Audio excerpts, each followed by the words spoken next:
The Snapdragon Pro Series is brought to you by Snapdragon Elite Gaming, Samsung Galaxy S24 Ultra, Monster Energy, DHL, and the United States Air Force. We're back for day 2 of the challenge season for Call of Duty Mobile in NA, where our top 8 teams in the region continue on their journey to see who is the best of the best, who will make their way through to challenge finals, and of course, who will make their way to the COD M World Championship 2024. Last week, we saw the start of what Group A will bring to the table, and now it's time to see what Group B can do. Ladies and gentlemen, this is the Snapdragon Pro Series.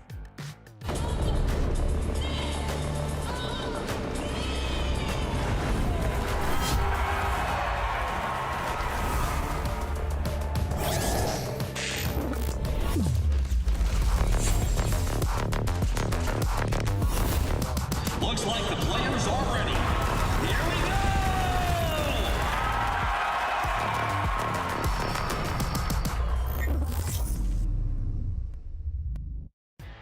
Hello everyone and welcome to the Snapdragon Pro Series, where we are about to kick off day 2 for North America here in Call of Duty Mobile, and it's going to be exciting to see what a new group of teams can bring to the table here in our competition. My name is Glitter Explosion and I'll be your host. We got to get the boys in here as well. We're going to be walking you through all of the action here today. We've got Infinity and we've got Proper ready to go. Day 2 of the challenge season, new region after we just wrapped up EU over the last 2 days, Brody, and now we've got to see what North America could bring to the table. Brody, I'm muted? Why am I muted? What the hell? Hello. I wasn't here last week. I was really sad about it. I'm here this week. Time for North America. And I know this week is going to be good as well, because we've got a really stacked group ahead of us. It's going to be a good time. I mean, you were here last week, Proper, so we got to see how everything was going to kick off for the region. And now we've got 4 new teams to kind of set the stage for themselves. I'm excited to see what they can do. Oh, absolutely. I think Group A last week kind of let the dust settle. The simple fact that status quo needs some competition, and that's going to be coming through today's group, through all of Group B. So still a chip on their shoulder for North America, looking to see how much improvements they can truly have for themselves, especially with World Championships looming in the distance. Now, if you guys at home are just joining us here for the first time and realizing that it's day 2 and you missed last week, or you want to keep up with the rest of our challenge season here for NA, just follow along on social media, okay? We've got X, Insta, and Facebook. As long as you're following there, you'll get all of the updates related to the SPS, and that way you won't miss a single second of any of the action that we've got going on here, whether it's this region or any of our other regions. And you can, of course, join our Discord at discord.gg/Snapdragon Pro Series, where you can join our community, talk all things Call of Duty Mobile, and continue to get all of those updates. Let's talk about what happened last time around, though. We'll take a look at the bracket. Obviously, we did Group A, okay, last week, and we did the first 2 upper bracket matches and then the lower bracket matches. Today, we're in the Group B bracket. We're doing the same thing all over again, but 4 different teams on the table here. It's going to be Nexus versus Hydra and Tribe Gaming versus Hype Mobility, Brody. Yeah, so just a couple of changes from Open Finals for you guys who watched that tournament. Hydra are now on the board now. That's the former Poyos Locos roster. That's going to be a really good matchup versus Nexus. And then we've got Hype Mobility, who are the former Aura team, both of which qualified for Open Finals. Honestly, this group is stacked. I love this group so much. You've got Nexus versus Tribe, of course. That feels like it should be the inevitable final matchup for this group. And of course, you've got Hydra in there as well. I don't think we should discount those guys just yet. Still feels like there's real potential for upsets here. Yeah, absolutely. And these teams have had a little bit of time since Open Finals to really work on their gameplay here, and also the opportunity to watch what that Group A bracket was bringing to the table. And don't forget, everybody at home, as we're looking at this bracket, it is double elimination. So whichever of our teams lose in the first 2 matches here today will then have another opportunity to play one more time before they are fully eliminated from the competition. And then whoever wins will, of course, move on, staying in that upper bracket. We currently have 8 teams in our challenge season. Only 4 can make it to challenge finals. So that's what we're working to whittle down right now. And it'll be an exciting day, to be sure, especially with some of the recognizable faces we have competing here today. Now, before we get into our matches, we're doing this. If you guys are new here, you'll see a QR code pop up on your screen. Scan that. It'll bring you over to a survey. Fill out that survey and let us know your thoughts on all things Snapdragon Pro Series, what you love, areas you think we could improve. We want to hear from you guys, your thoughts on everything we've got going on here so far. And if you do that, you'll be entered in to win a $100 gift card. It's nice and easy. You can do it right on your mobile device. Takes 5 minutes, and we'd really appreciate that so we could get your thoughts on everything that we've got going on over here. But you saw a bracket, okay? This is now day 2 of the challenge season. So we're in the thick of everything. It's time for our first match of the day. This is going to be a really fun way to kick things off too. You said it yourself there, Brody. Nexus versus Hydra. This should be a close one.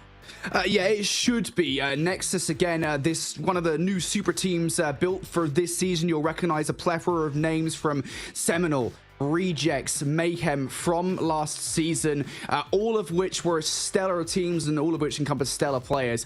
This is one of the rosters to watch in the North American region, and by that, surely they should win this match. Here's a look back at, I believe this is their record so far this season. It appears they have not lost a map yet, but whether or not Hydra will be the first team to take it away from them, I don't know.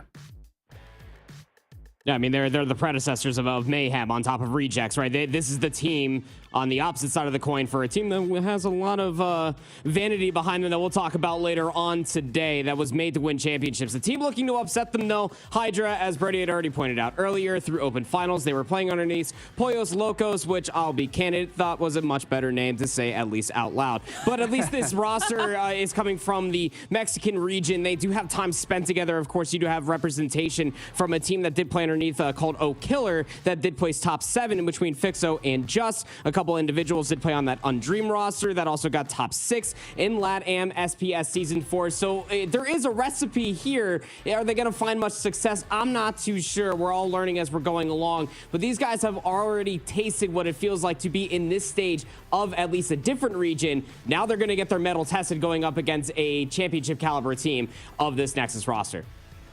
Yeah, the addition of Mexico into the North American region this season has been really fun. We also got to see last week, obviously, what Oris Esports was able to bring to the table in our competition. So like you're saying, Pollos Locos was a fun name, although I do have to argue that the new logo for Hydra is definitely more intimidating than what we saw last time around. So I think I'm on board with the new logo, but maybe we can put it back to the Pollos Locos and see if we can get the levity back in here. Now, obviously, the next step of the puzzle will be those map picks, but we're still waiting on our players to finish that, get those through here in just a couple seconds. But based off of what we saw last time around on day 1, but just also in general from all of these teams all the way back to open finals, hoping that we can get a little bit of variety out of these teams here, Brody, because we saw that as we even made it through EU, our team started trying some of those newer maps that we mentioned a lot during open finals and started to find some real success on them.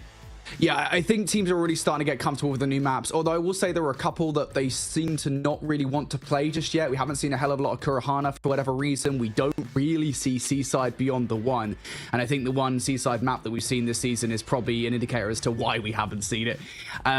So yeah, there's a couple though. I think we've seen a lot of Hackney Yard, which obviously makes my friend here to the right very, very happy. Andy loves a good Hackney Yard hardpoint. But that's really the only map I think that we've seen that's like, hey, it's being reintroduced. This is what these guys are experimenting.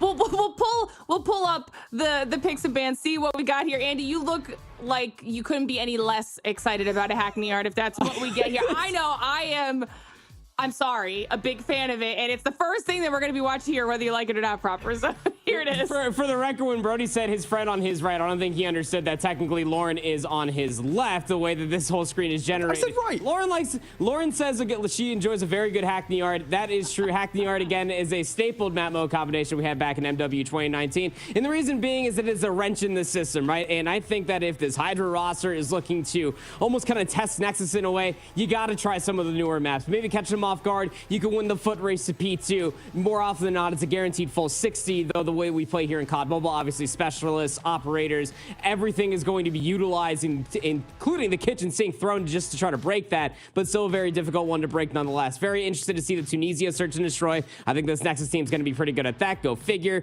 but I think the Arsenal control could definitely throw another good wrench into the system, and then Hacienda Express should need be. Just some good old stapled maps to close out the specified map set. But I like this map number 1 coming through for this Hydra roster. I wouldn't be surprised maybe if we catch Nexus a little off guard. Brody? I like it. I'm for once I agree with Andy. I don't know what's going on. Maybe something's the water. Maybe ill tea that I've been drinking all day is making me feel weird. Yeah, I agree with you, mate. I do think Hackney Yard's a good pick here, although it should be said Nexus are the team to pick it. So an interesting map set. I will say, I don't know what's going on. It's like every single COD Mobile map set we've been getting recently has just been Hacienda or Express in every single one. These teams are really loving Express. And no fire and range. Fire and range seems to be phased out a little bit more recently, for whatever reason. Yeah, we were talking about that a little bit before we started the show here today, how we've seen the transition into new maps, whether that's because we've got new map mode combos for this season or the addition of the new maps entirely. In both regions, we've watched our teams kind of figure out what is working for them a little bit better here in season 5, and it's been really interesting. Now our match is just a few minutes away from getting ready to go, so chat, this will be a good time to ask you your thoughts on this as well. We've gotten to hear from our casters a little bit about their thoughts on analysis side of things when it comes to these picks on behalf of our squads, but I want to know who you think is going to be winning the first match here of day 2. This is the first match obviously for Group B as well, so will it be Nexus or will it be the newly named Hydra squad who will be taking this home to start things off? One more reminder, whoever does lose, don't worry, they'll get knocked down to the elimination bracket, so they're not out of the competition yet, but later on in the day, for match 3, we will be eliminating a squad. So if you want to see how that goes, stick with us throughout the entire day and you'll see which team will be one of the first to go out. Same thing happened last week in Group A as well, and we'll continue on the competition from there. But now that you know the lay of the land, it should be about ready. I'm excited to see what we can do for the first match of the day here in Group B. So Brody, Proper, let's get into it. Alrighty, first match of the day, first match of Group B. It's Nexus going head-to-head with Hydra Esports. Now, it should be said here that Hydra did have a taste of what it's like to take on a top team in North America in the Open Finals. That was a matchup against Tribe Gaming. Now, you could argue Tribe, maybe they're a little bit better than Nexus, or maybe they've been doing better in scrims. But, I mean, looking at that matchup, it didn't go well for Hydra. I think it's fair to say. It was a Summit Hardpoint that was relatively competitive, but when they got into the Search and Destroy, they got destroyed. So does that mean anything for this series here, Andy? Does it change things a little bit for Nexus? I don't think it does, not at all. Again, I think this is a David versus Goliath situation if we've ever ridden one. Look, you can have as much time spent together, but when you're going up against a top team, especially when you are thinking about the likelihood of Tribe, not to mention on the other side for Nexus, they have played at the I guess the peak of NA COD Mobile for quite some time, so they already understand what it feels like to play at that pace. So they're not going to get caught off guard when they inevitably do end up facing Tribe, not only just in this stage alone, but then potentially what is later on down the horizon. But I think this is another good step for this Hydra roster to be able to, again, kind of reassess themselves a little bit, go back, rewatch that VOD. Maybe their scrims have been gotten a lot better. Maybe they got some confidence towards the end of that Open Finals as well, whatever was in between then and now, to be able to come into this match with their heads held high. Because as I already pointed out, we were looking at that best of 5 map set, albeit Nexus's map #1 pick, when you are thinking about long-term, trying to make all the way to the World Championship, when you're even trying to make it to next week, when you're probably going to have to face Tribe, depending on what happens in these 2 best of 5s to start off today, you're probably going to need a more bolstered map set. And what better way to try to test out some of these new map mode combinations than real lifetime practice here in the finals bracket to be able to then go on to the next stage and might not feel a little bit more confident on Hackney Yard. Could throw a wrench in the system versus any top team across any region. Yeah, I think they are certainly an underdog team, right? And again, I think the only thing that kind of adds an asterisk to that conversation for me, you already mentioned it, right? You talk about the kind of the composition of these players last season in the LATAM region. And honestly, they didn't do that well, right? I mean, we're looking at an Undream roster that plays 6th, an Oculus roster that plays 7th, and it doesn't bode well when you're going up against a mixture of players that for the most part did get top 3. Obviously, Mayhem, technically speaking, finished 4th last season thanks to a DQ. Guys, we don't need to talk about it too much. But they did get disqualified. And you're also looking at a Rejects roster, right? That obviously made it all the way towards 3rd. So, well, technically 2nd again with that DQ. But nonetheless, it is still important to note you're facing one of the top teams in North America. It's going to be really, really difficult. And it does, as you said, feel like a David versus Goliath scenario here between these 2 teams. So we're hoping to get into the match here in just a second, guys. Just going to address this now. I know that people in the YouTube chat are going to be like, look at these guys speaking Japanese, talking about yapology, doing all these yap words, okay? This is what we do. We're film masters, mate. We just talk rubbish for a while. That's all we got to do here.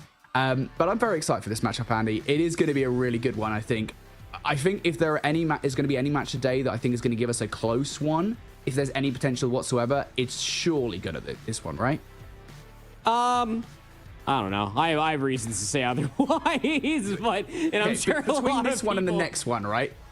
Yeah, I mean, in between our opening first two matches, yeah, this one could be closer. And I say just marginally could, again, when it comes down to it. We don't know what the skill ceiling truly does look like for a lot of these LATAM teams, and even for the Mexican region being adopted into the North American region here for COD Mobile. What their skill ceiling even does look like. I mean, there's been so many different times that we talk about it on a global stage that a lot of teams that do have a lot of time spent playing in the LATAM region end up going up against North America and actually pair up pretty well to them. This is a conversation we've had ever since back in 2022 World Championships, even before last year when we were there at DreamHack. It's something that is always a coming of an age story to be able to see the pace, because these guys are just confident. They always play with the confidence, no matter the esport or sport that you're talking about. It just kind of comes almost like a perk within their pool, if you will. But without further ado, enough Japanese here between me and Brody. Map number 1, Hackney Yard, ready to get going. And again, I'm just excited to be able to see this Nexus roster, because again, when you think about teams that were basically put together to be able to play on a global stage, they should walk into this with their head held high, knowing that they're the better team. Wouldn't be upset to see them completely wipe the floor if they can do it. Yeah, I mean, we have to imagine here that we're going to be favoring Nexus going into this matchup. That being said, right off the start of this game, Hydra are the ones that come out in commanding control of P1.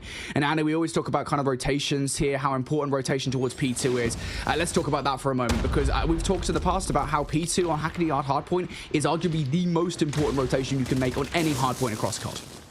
Oh, yeah, absolutely. It just comes down to a lot of these hard points, the way that Hackney Yard is set up. It becomes very difficult to try to break. I mean, especially with the meta that we currently exist in when it comes down to COD Mobile, R9 shotguns, not to mention all the artillery that you have at your disposal. Just to be able to hold these close corners, P1 as scrappy as you would like it. Again, everybody's battling for what you see on the left side of the mini-map. Currently in possession for Hydra. They got numbers on the better side of the map, but a spawn out did occur. Nexus knocking at the door for P2 rotation. Yeah, P2 rotation still in control right now. I was going to say for Nexus, there's one player still hanging about, though. It's Use towards the backline here that needs to be dealt with. Kings, I think, is going to identify that, looking for the kill, and then we'll take Use down. So a moment of calm here as the next hill will pop. Fixo trying to use the smoke to get through. He's going to get shut down there by Jez. Keep an eye on the players that do manage to keep on getting through here. Saucy, there's another one that does. Going to get shut down. And now I'm curious as to what the setup looks like here for Nexus. They are constantly under pressure towards that left side. They don't have anything towards the useless car as well. This is not as solid a setup as you would like if you're a Nexus. No, it sure is. And I mean, you're trying to get more space out from this tire shop. And as you're trying to do so, you're just walking to the irons that are being held by Hydra. But luckily enough, some trades do come through, so you can still try to keep it contested. Raph is going to be able to at least find that trade on Noisy, so he's able to at least contest this time with an R9 shotgun. Reinforcements have now come through the wings, and Nexus should be able to hold on to the rest of the scrap time. You got to start thinking about rotation if you are Hydra at this point in time, because the rotation isn't exactly next door, but they are putting a lot of numbers just to try to break the back 8 seconds. They will find success in doing so, but now their numbers lacking over towards stats. Yeah, I was going to say that is a lot to put in towards scrap time there, and you do take about 10 to 15 seconds away from Nexus, but was it worth it, considering now you're losing a blue kill feed away to Nexus? Nexus are going to be the first team to touch over by Newt. Player number 3 was sat inside. Cartels will get taken down, so Fixo should be able to slide in here. Fixo actually going to find S-Thug as well. Perhaps Jez can be the player to take Hydra out of this hard point. Hydra just chilling inside at the moment. Fixo trying to play his life. That's not going to happen, but Jez still needs to find more gunfights here. S-Thug up top will pick up that gunfight. It's so back and forth towards this hill. Hydra, with those back spawns, should continue to have the reinforcements coming on through. S-Thug now looking to pressurize as Cartels and Kings pick up gunfights here. Nexus are keeping Hydra out of this hill here, Andy. Yeah, they sure are. I really got to tip it, though, for the way that Hydra kind of read that situation. From all the numbers that they were throwing at the scrap time of P2, they elected to go all the way through office, knowing that they didn't have numbers or information on the north side of the map all the way through the warehouse. So they fought for the better side of the map. They kind of got good access to that high ground that you currently see one Nexus member just kind of jump off from the top rows of S-Thug. But this is a good, successful hard point coming through from Hydra. They will flip the lead, albeit by a nominal point or so. They're going to be sitting pretty when it comes down to this break potential as well, getting spawns nearby. They just got to try to work through this courtyard, Brody. Nexus just going to be chilling. Now we're going to start to see some of those operators coming out to play. Cartel's the War Machine. S-Thug here with the Sparrow as well. Nexus trying to use them to keep control of this one, but keep an eye on Hydra because they've got a lot of operators ready to go if they want to use them. 3 being invested here from Nexus. S-Thug finding a hell of a lot of value. I think that was 3 kills in a row for him as Nexus hold on towards this time. They're reading the spawns perfectly. Raph, does he know though? Jumping player coming over the back line. No, he does not. Noisy's going to pick up that kill. King's now going to go down by Eustace as well. Eustace with another kill from the equalizers. It's 3 in a row for him. Hydra will break through, and they only need a couple of operators to do it. And the most pretty thing coming away from that P3 is that Hydra didn't use any operators to try to hold on to the majority of that time. They were using it in response for this, for P4. The immediate time when Raph was about halfway to utilizing their equalizer, Use just flies on in and goes on a little tangent with it as well. Hydra now have built their lead. They're about to be at triple digits as Nexus have already hold the rotation over towards P5. They got set up around Useless and up through the top side of the stack as well, Brody. A good setup. Hydra gonna have to be meticulous on how they break this. Yeah, you really do need to break this. Fixo is a good start, though. A couple of kills with the R9. That thing can be deadly at close range. More kills being made by Hydra. Starting to really pressure here. Player spawning out from Nexus will be Jez, as the rest of the players now starting to really feel the heat from Hydra. Can they find their way through? Fabuloso with a jump up top is going to get shut down. Now players towards that left side as well. Nice double coming through from Cartels. Nexus braving the storm gear for the moment. Hydra still trying to filter through from that last hardpoint side. Fixo is going to be the player, if anything, to do anything in this situation. Will get 1 kill with the R9. Again, and it's still trades galore. It's still close spawns for Nexus. They are hanging on. Yeah, they sure are. And again, it mostly comes through those green useless building positioning, right? You can watch everybody try to maneuver their way all the way through P3, where Fix was trying to battle from, is going to be able to at least find that kill, but it's just a moment's too late. Nexus had such a stellar support set up through that one building alone that the moment that they face pressure inside the hardpoint, they can start cycling numbers back inside the time. So what was a very close first set of rotations, Nexus will barely pull ahead. It's 133 to 105. Back to P1 we go. See how much time Nexus can take away on this hard point. Fixo has been a stellar player for Hydra this game at 20 kills. He's going to find a couple with the Sparrow, but that's not really the value we wanted out of that operator. Now King sat inside, Houston Fixo trying to assault. Nice little pinch play coming through for that time. Hydra, no.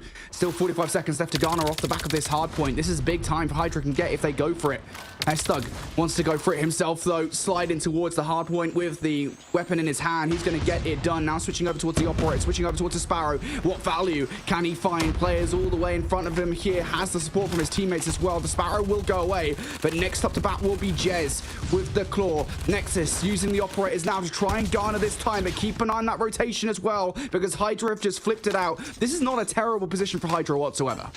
No, it isn't. I mean, talk about a moment's notice to be able to flip the spawns as well. It's actually Saucy that makes the entire rotation possible just by hitting all the way through office again. Hydra have found value with it, not only just once, but now on this rotation again, to be able to get over towards P2, utilizing the south side of the mini-map. Nexus were able to garner a lot of time off of P1, but now they have to try to find a very difficult break going over towards P2. They do have a few operators should they feel a positional advantage to maybe try to pull them, but Hydra have 2 of their own to respond. This should be some operator coming out from both of the side now. Kings with the Annihilator has already found a couple of kills. How much more damage can Kings do? He's going to get caught out there by Juiced. So Hydra holding on for the moment. You talk about those operators. You're also seeing the Gravity Vortex gun now coming out from Fabuloso, but it's a full blue kill feed here. Cartels have a couple of kills with the War Machine. He's continuing this reign of terror as well. It's a hard point that Hydra should have held onto. And to be fair, those close spawns and a couple of kills coming through from across the board here from Hydra will mean that they do so. Jez still attempting for the back 20 seconds. A couple more players are going to hit this from Nexus, but this is wholly been an unsuccessful attempt from Nexus at breaking that hardpoint time. Hydra will take the lead once again. P2 reigns supreme here on Hackney Yard hardpoint. It's going to give Hydra the lead.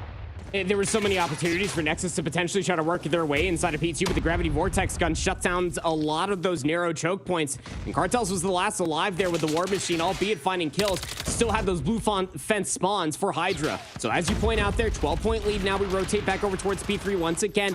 Hydra are currently manipulating all the way through Warehouse, trying to get their players closer towards this hard point to try to contest through the smoke. You can just hold down the trigger if you are Nexus. They start to find the kills, but Fabuloso is right here to knock 2 more down.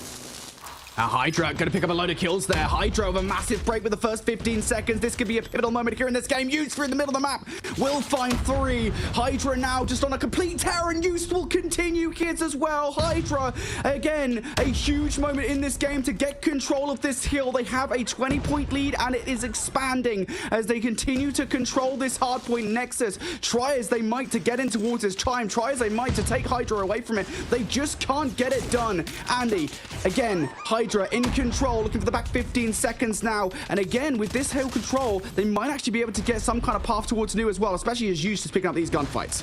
And it was actually Nexus required at least the equalizer to try to get the majority of the time that they saw on P4 in the last set of rotations. But Fabuloso's up top, the Gravity Vortex gun, not able to at least get a good line of sight on where a lot of these players are coming from, but still has an operator. And you know that Nexus are going to be thinking about that before they try to break them all the way in, unless King says otherwise. 4 quick kills. Fabuloso's not necessarily a part of this until he finally comes downstairs, but Kings will go up on 4 in a row. The break comes through at a moment's notice. Nexus will do well to hold on to the majority of this time, but it'll make this game dead even. And Nexus really do need this time. Kings is going to pick up a couple of kills here. Used out, trying to get this done.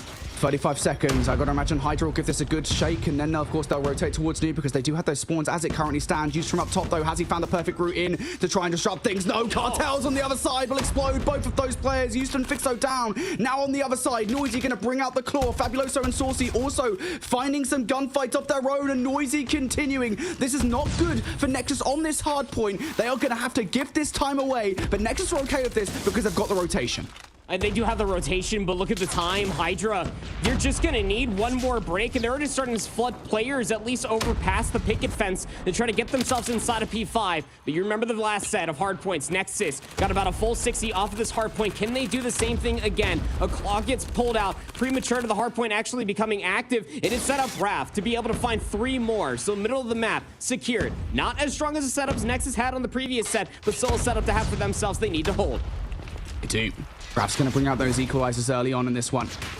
Slug picking up all these kills. Nexus holding here for the moment. Has to be perfect. Raph now extending himself out of the hard point as well. They know that Hydra will continue to spawn close. Raph finally going to go down now. Cartels on the other side will pick up a double through the middle of the map now. Kings is also picking up some of these kills. It's a full blue kill feed here for Nexus. Hydra cannot get past Kings. Oh, no. They definitely can't get past Kings in this situation. 3 in a row for Kim. Hydra trying to find their way through. Only 1 kill to the name. Has 1 player managed to get past? Fabuloso is going to do so. Saucy will find a kill. S-Thug inside though, gets a kill with a trophy. System Jets and Cartels also there for the kills, and Nexus might have just made the comeback to kick off this series in emphatic fashion. Nexus will get it done, and if you're Hydra, you are totally disappointed about that. I'm frustrated for them, honestly. I mean, that is just, again, back-to-back P5s that you have just about a flawless hold on. And that's just impressive within its own right. And given how a lot of those hard points and rotations did kind of happen, specifically for Hydra, the way that they were able to manipulate the entirety of Office to be able to see the time that they did, their breaks were sublime, but then came down to P5 again and again. And realistically, the only difference as far as the scoreline is concerned, Brody, was about the 40 points that Nexus got on P1 in the second set. I'll be candid. That is the only difference in between that scoreline should Hydra be able to actually work that break the way that they were trying to for all the P2 spawns within the second set. They would have been able to call game at the end of P4, but Nexus, as you said, towards the end of P4, they were quite okay with it because they knew they had to set up over towards P5. There was no more response, no more fuel left in the tank for Hydra to be able to answer back with the operators that got pulled on P5 specifically for the Annihilator that finally called game from Kings. It was Hydra that were always a little bit further forward than Nexus as far as investment for, or return of investment, I should say, for their operator usage until Kings called game there at the end of P5. Very, very close, not only in the scoreline, but also in the slaying. Hydra came to play. Hydra absolutely came to play. We weren't really sure what to expect from them. I know, of course, they were competitive in Hardpoint when they played Tribe in open finals. They weren't competitive in Search and Destroy. We'll talk about that in a moment. But as you said, looking over towards the slaying, pretty much everybody across the board is able to drop 30 besides Fixo. And honestly, that's not the end of the world. It shows great team efforts from both sides, but a special shout out to Fabuloso finishing at 38 and 28 with over 1 minute inside the Hardpoint. A big reason why Hydra are as far ahead as they were in that game, but it just wasn't enough to stop this Nexus roster. Again, one of the NA powerhouses we're keeping an eye out for this season. Able to clutch up at the end of map number 1 to go 1-0 up in the series. And I briefly mentioned it just then. We talk about Search and Destroy. And going back to Open Finals, the last time Hydra played a team of this caliber was versus Tribe. And they lost 7-0. They got LG'd in that game. It wasn't good. Is that a phrase now? Are we coining that? That's a thing. That's a little tough. I was there for that, man. It was yeesh. It was I digress, but it's one of those things again that it's tough to be able to look at this Hydra roster and going into map number 1, seeing the Hackney Yard and just being like, wow, Nexus picked this, and that's a must-win map number 1, because what happened, to Brody's point, well, you kind of got slammed last time you played a top squadron here in North America, Call of Duty Mobile. Always love to be surprised, though. I mean, Hydra played absolutely gritty in that map number 1, and it's Tunisia. You know, it's defensive-sided. To see what Hydra can do as they're on offense first. Let's see, very different map, it should be said. It was an express search and destroy in which Hydra did get slammed by Tribe during Open Finals, so see if Tunisia plays any differently, of course. We've talked a lot about how Tunisia Search and Destroy is very defensively sided, but I think teams over the course of the last couple of seasons of SPS have gotten a lot better at breaking these sites on offense. Hydra now going to try to get control of A. What does the setup look like here for Nexus, and how do you break it? Trophy system will stop a nade from hitting anything and gaining any information for Hydra over the top. So they're going to have to do this a little bit more bravely. Just jump out into the open and pick up the first blood. Snipers being held on the cross for Jez, but Saucy going to be able to catch Jez in between scopes. So now you got numbers. And you may think that might be an A open bomb site, but Hydra's still lacking information for a few of these crucial corners. Kill coming through from Fixo. Hydra trying to find their way onto a site. Not when Kings is there. Not on your Nelly, mate. Kings on 3 in a row. Noisy will trade on out. Kings, still work to do here. Still looking for the ace. Here in this round. On the other side, S-Thug's going to go down. So Kings now has the ace to win this one out. R9, not so great at that range. It will tag Saucy. It will not pick up the gunfight. He goes for the kill. He will actually get it. Noisy is not there to trade on out, and he will pick up the final kill in the round. Noisy saves it for Hydra and stops an ace from coming from through. But geez, that was close. You think Kings is still feeling hot off of that Annihilator call at the end of Hackney Yard? Guys, Shmoo, he had information on everybody, by the way, but Hydra going to be able to utilize their numbers. See any pace differences here? Well, no, not going to really matter at all. I mean, Raph, hey, welcome back to the lobby. Kings found first blood plus an extra with a nade. A little bit of popcorn action to start round 2. Great start coming out from Nexus. This will slow things up quite significantly for Hydra who own it. They had their heart set on a B push. Now, flailing in this round. I think they're waiting right now just for some kind of over-aggression from Nexus. Again, though, that's a lot to ask for. I don't think Nexus is the kind of team to give it away. No information. It's still information. Jez, though, gets the hit marker, wants to go for the chase, and well, Saucy will at least find one trade, still lacking one. For this execute that is currently being put together as at least a little bit of a fake. There's a lot of information that's being thrown over towards A offensively via Hydra. But the bomb being carried by Fabuloso is just waiting for the green light to try to execute over towards B, starting to clear a lot of space over there. Is Nexus, they're going to expect this? I mean, there's nobody turning back. And if Nexus fumble this round now, this would be He's cleared everything. And Nexus have just fully given up the site here. Fabuloso now going to make his position known. Hydra very happy now to get this bomb down for free. Nexus need to be fast about this retake. Have to hit this at the same time as well. Used around the backline. Ideally will be the first one to go down. I'm not too sure whether that stun did just connect on towards S-Fug. Either way, Nexus need to be fast about this. Here we go. S-Fug over the top, going to spot up Fabuloso. Used is going to get a double kill. Fabuloso down low will take Kings down. Now Cartels was a 1v3, now a 1v2. Source is going to get it done. Nexus give up the site, and Hydra pull off a 3 versus 5. Kings found the first 2 picks with 1 frag grenade. And Hydra still were able to catch them lacking on a nice bait play that came through on a response over towards A that found the B site completely vacated. Nexus surely won't let that happen again. Saucy living up to his name. That's a hell of a saucy snipe right there. Evens the odds in this round right off the rip. Hydra, successful previously at getting on towards the A side. Keep an eye on Nexus, though. You've got a couple of players enacting a flank. Jez has already picked up a player attempting to get on towards the bomb as well. It's been read by Noisy. Out the pistol goes for Kings. Doesn't matter if it's a pistol or the AR in his hand. He's going to get that kill regardless. That's going to send Saucy back to try and deal with a threat. And he might have just got some good timing here on the rotation through the middle of the map. Can they get the kill, though? No. Not crisp enough shots. And now, after all that, Fixo's left up in a 1 versus 4. On the bright side, silver lining here, he's got the bomb. Got a hunting party coming for him. Kings and S-Dug. Oh, he gets bad timing. Or is it the best timing? If he gets that first kill very cleanly, then we might be talking, but Kings is just going to get for the double chow and completely wipe Fixo off the map. So Nexus finally stopped the bleeding, and I love this adaptation that we got from them finally. A lot more forward positioning coming off through the middle of the map, albeit a 1-for-1 trade. They did not relent off of that pressure, just making sure if they saw any information over towards A, trap them inside a winery. It works about 99.9% of the time.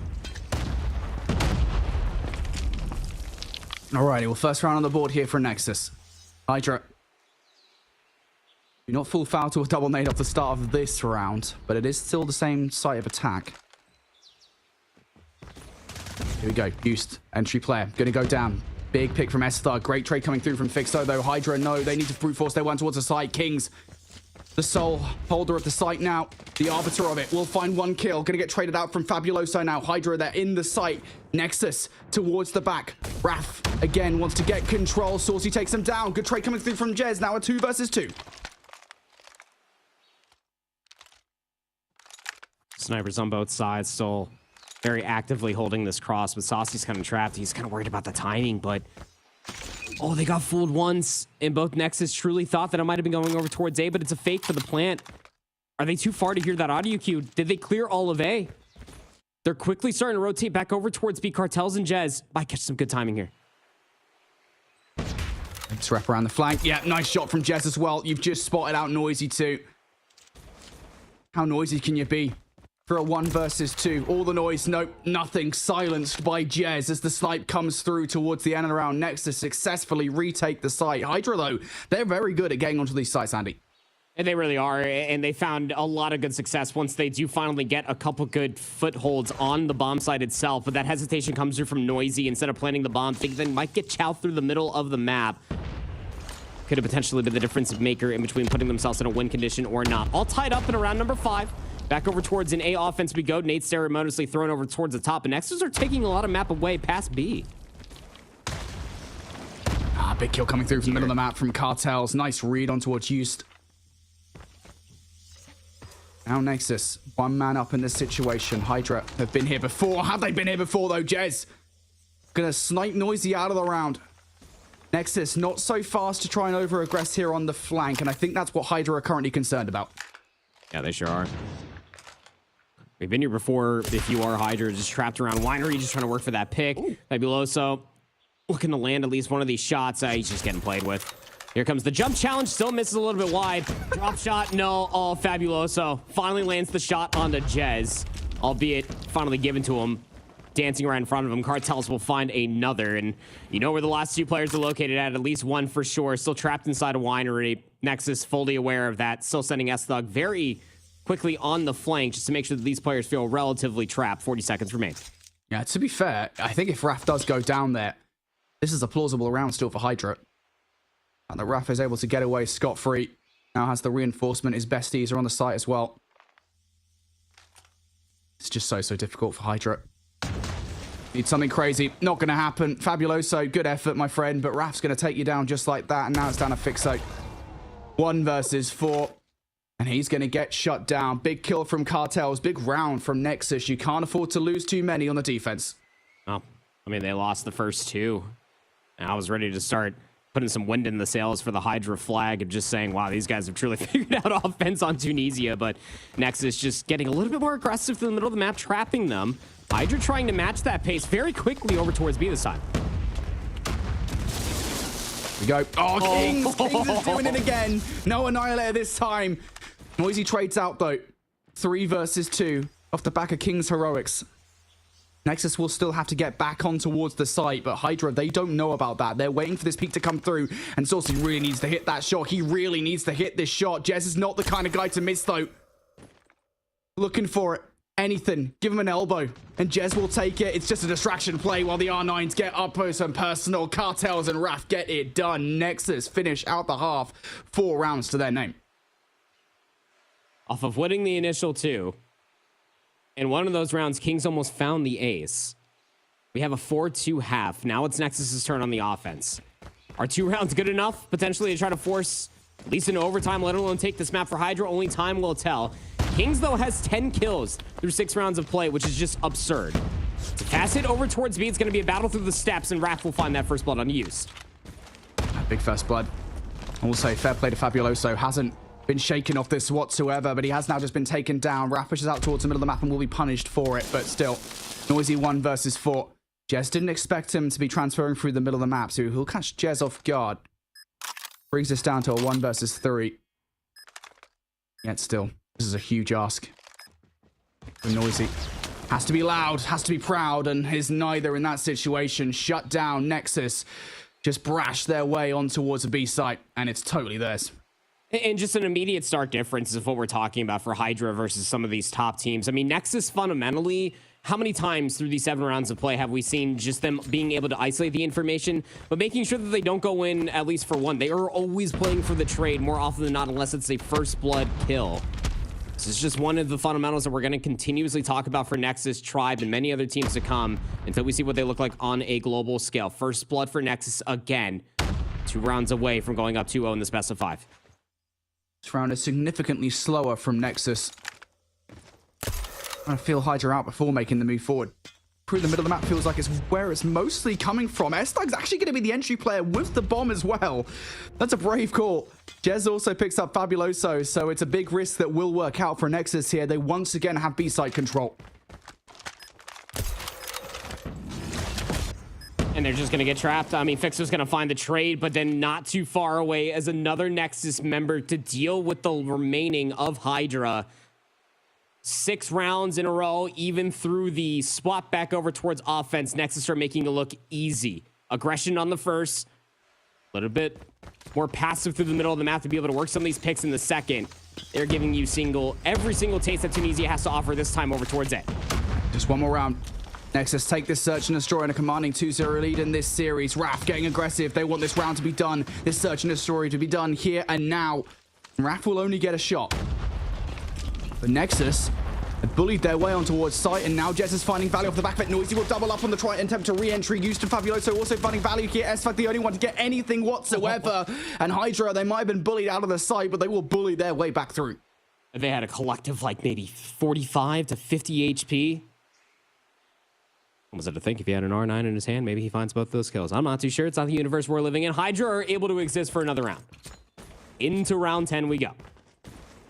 We're able to shut down the aggression over towards A. What does Nexus have to offer this time around? Very forward approach for Raph up towards this railing. Almost expecting to get met for first blood, but not going to be the case. Hydra kind of back down, just holding their angles.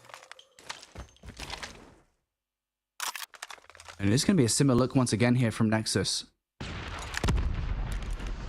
When they've done this before, they have gone towards B. So I think that might still be the play. Eustace just spotted it out, I think. Towards the other side, Fabuloso is going to get the pick from the back of the B site, and Eustace is going to find both kills. And this is the problem. I mentioned it very briefly in that last round. When you've got S-Thug being the bomb carrier and the entry player simultaneously, you leave yourself in a bit of a sticky spot. Jez now for a 1v5. This is what you needed from Eustace. He was popping off continuously through map number 1.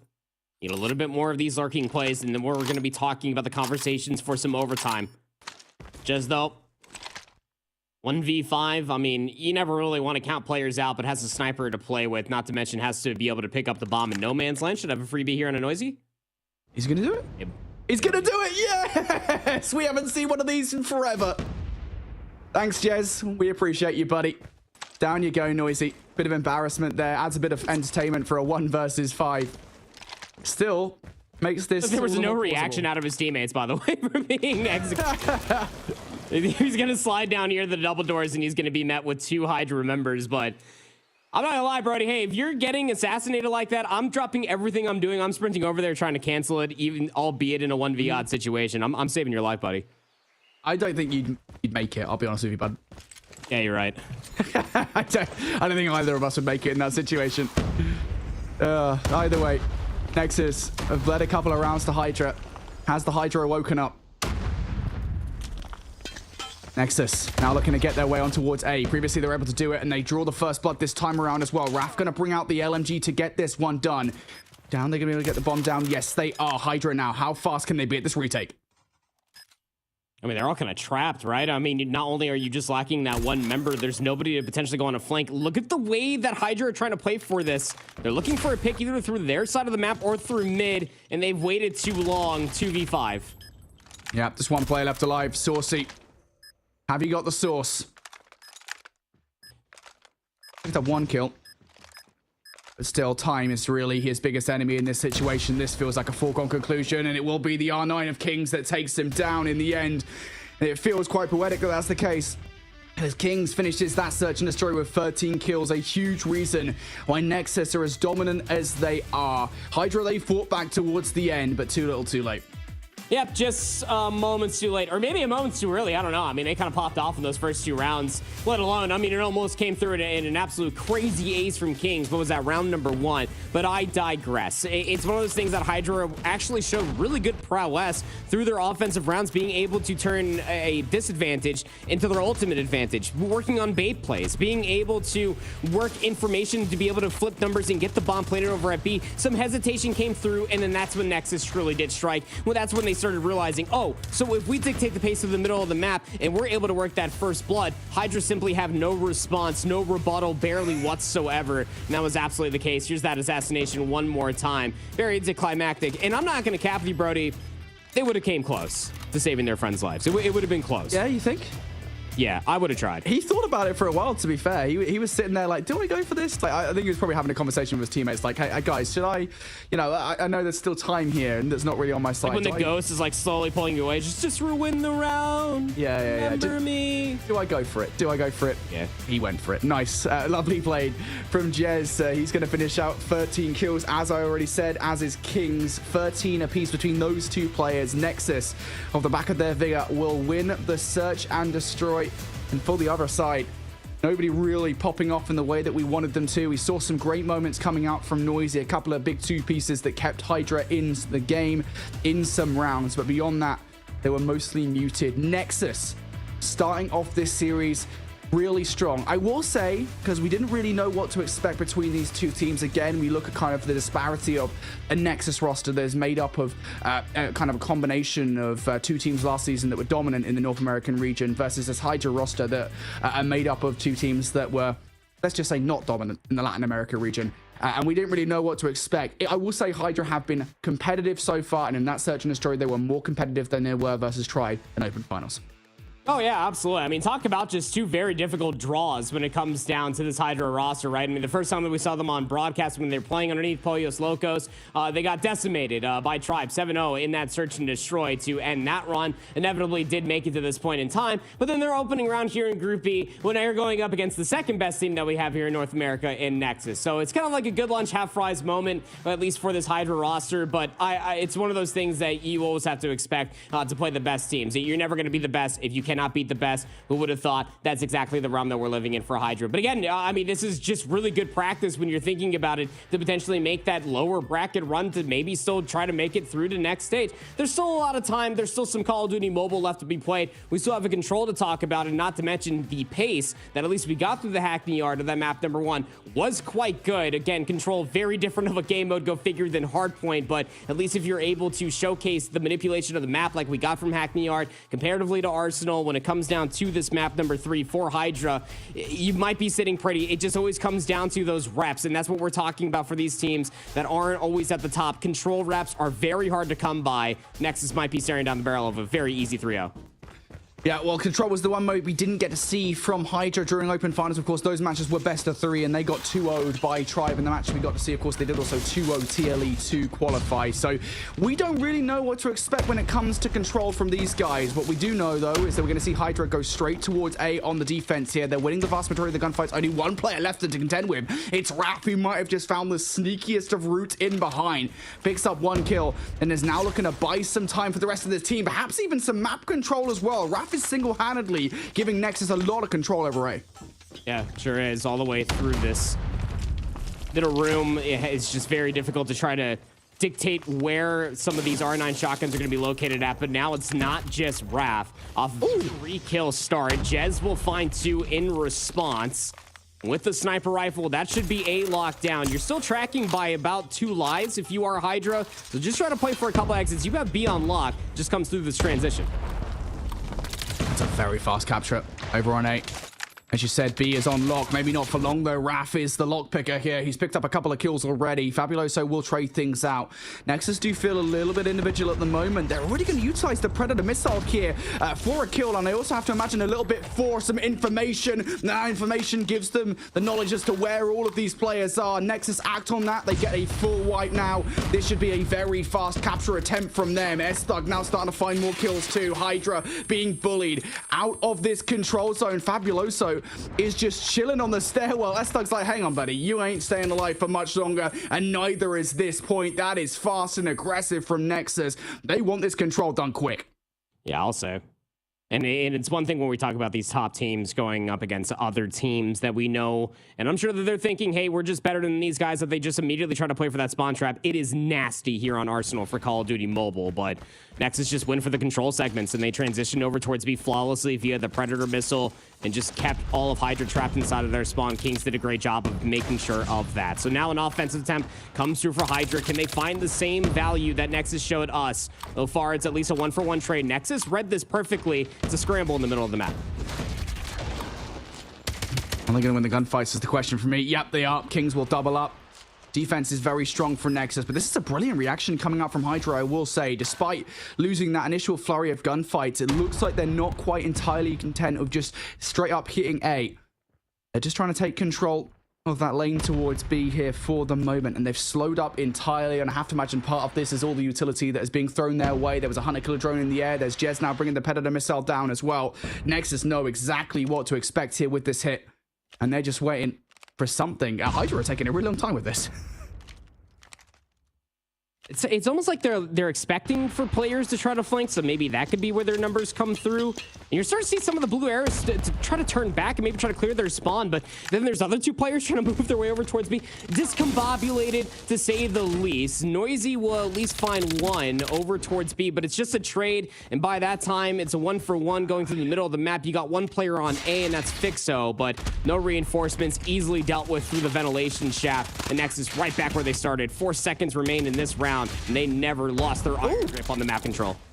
Use will keep the round alive for a second longer than it should have been. We saw a little bit of an investment coming out there from Hydra, and I'm not sure I totally agree with it. I know you want to try and save the round, and you don't want to go 2-0 down in this control, but that investment probably could have been better served in towards this round, because now you've got absolutely nothing. And I will also say, and we'll probably discuss it a little bit more after this control, the way in which they kind of held themselves back in the middle of that round probably is the entire reason they lost it. Regardless, we now need to see the reverse sweep in the control for Hydra to stay alive. Here's that investment from Nexus. Hydra have nothing. Nexus have everything. Fabuloso, though, on the other side will actually get the Annihilator out. Starting on the operators now are Hydra, and there's also the kills coming through. Hydra win the first wave of gunfights here. Let's see if the reaction from Nexus is different. And trying to get themselves inside of the cafeteria. A little bit of a bait to open up the door for Noisy to slide through with the claw. Fixo also has a Sparrow to play with. And this is great. I mean, winning the opening breakoff is one thing, but being able to find more map positioning to really lean into this life deficit that you've built over Nexus's forehead is even better. How long can Hydra hold? Nexus being very, very slow on trying to manipulate through the map, just making sure that they can get numbers back in their favor. So far, so good. A broken past the 50-yard line. Now the next part of the laundry list is just trying to get on one of these zones and stall the clock. Here we go. Nexus have finally gotten through Hydra. S-Thug's going to bring the Sparrow out to ensure they do get control here, or at least some progression, but he doesn't really last that long. He's not long for this world. Cartel's last alive on this point. He's going to get shut down.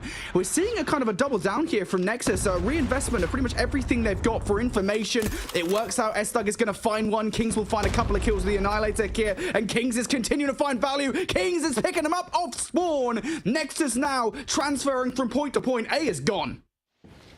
And Kings, I mean, he's stepped on B. He has one more bullet, and the Annihilator runs out of time before he can even shoot the shot. Nice trophy system to come through, will deny any utility. He's starting to work on this first segment on B all by his lonesome. It's locked. I mean, all of Hydra are worried about the spawn trap. You've got one player all the way in Bufu while the rest just march up the stairs to death. Nexus maintain their iron grip on the map. Now second tick is fast approaching as well. Nexus have completely flipped this round on its head. That Predator missile keeps Hydra at bay. Can they find the way into the water point? S-Thug has a little bit too much to watch inside the corridor. Fixo now looking to try and get his way through. Kings' shots are good enough. That second tick will be good. Cartel's on the other side, only finding one with a war machine, and things will clear up here. 2 ticks down though. Nexus only need one good hit. Got one player lurking. Watch out for player number 5 is Raph, just waiting for maybe some information to try to push through inside of the lounge. Might be thinking about an entire flank all the way through arsenals. And I mean, honestly, with 1 minute to spare, I like this. Just hold the line up front. You know that Use has this equalizer out. Are you going to expect them to be laying this close in the corner, waiting for the push to come through? Here we go, big kills for Use. Yep, going to catch both of those players off guard. Now he wants to really reaggress that issue as well. Fixo is going to find Kings. There's also a read on the player that's trying to flank, but Raph wins that gunfight versus Noisy, so he'll pick Raph up off the back of the spawn. Or Noisy off the back of the spawn, excuse me. Hydra now just trying to survive. Big gunfight for Raph to make again. So that's going to bring Hydra down to the final 5 lives. Noise is going to spawn in once more. Another 1 versus 1 that Raph will need to win. Is he going to get it done? Yes, he will. 3 in a row. Noisy is down for the count, being bullied inside his own spawn. Nexus will now have the numbers, but only 20 seconds on the clock here. Fabuloso going to open up with that first blood. Kills now potentially around the flag. Jets and S-Thug will find them. Hydra down to the final 2 lives in this round. Use will pick up 1. Can't do any more than the second kill, though. All down to Fabuloso to save the round. 5 seconds. Does pick up the kill against S-Thug, but he gets pinched from both sides. Nexus, a 3-0 in the control to close out a clean sweep in this series. But they definitely had to fight for it. Oh, definitely had to fight for you. Even in that final moment, right? I mean, you saw the 2 life advantage. It was 10v8 once you saw a final standstill come through after 2 segments got captured off of Kings.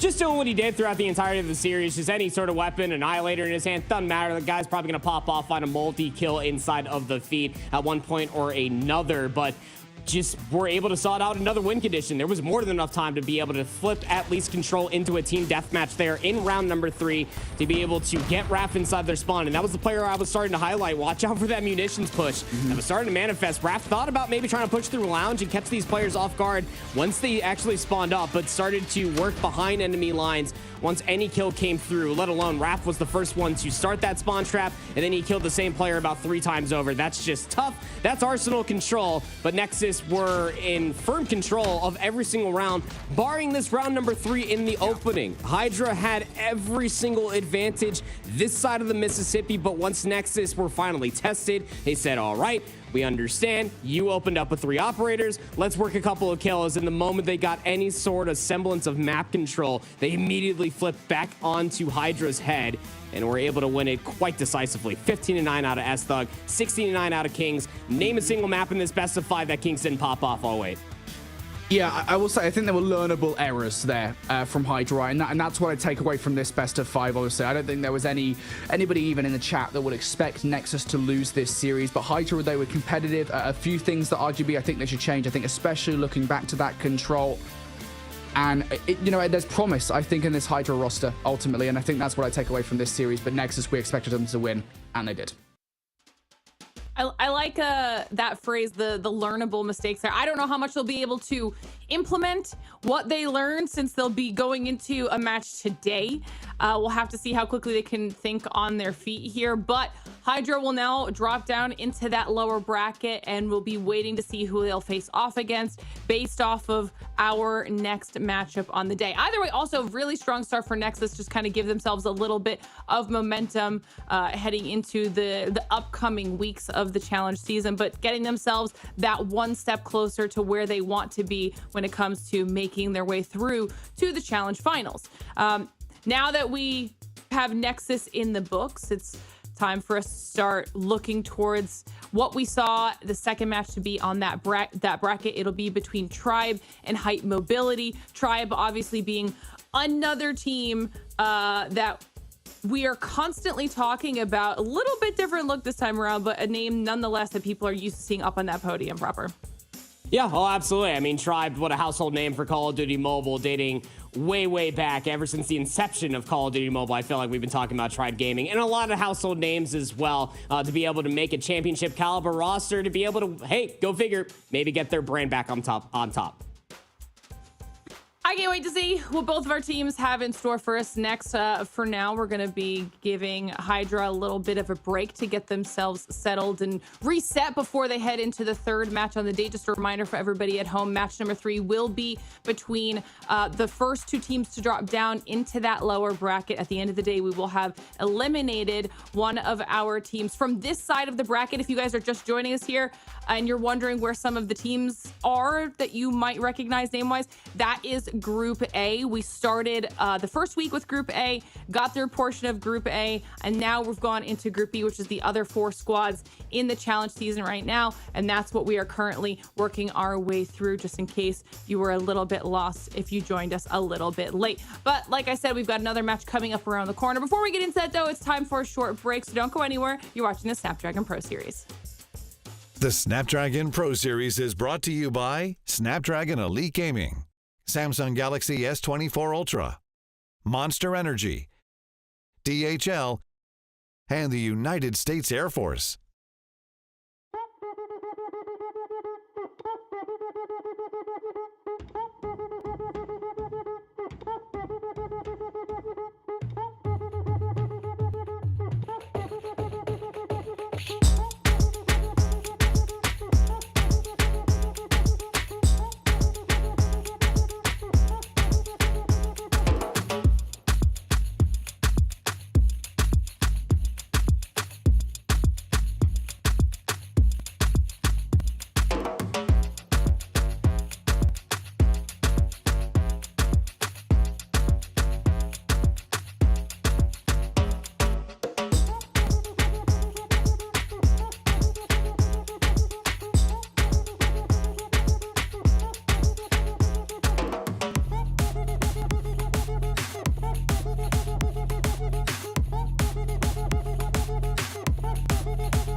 Looks like the players are ready.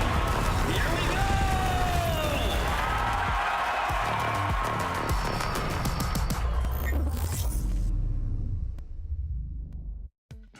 All right, everybody, welcome back to the Snapdragon Pro Series, where we are preparing to get into our second match of the day here in day 2 of our challenge season for NA. We just watched as Nexus had a very strong 3-0 against Hydra, who was then knocked down into our lower bracket. And now we are turning our focus towards our Tribe versus Hype Mobility matchup. And I asked you before the break, you talked about him a little bit, Proper. Let's talk about Tribe.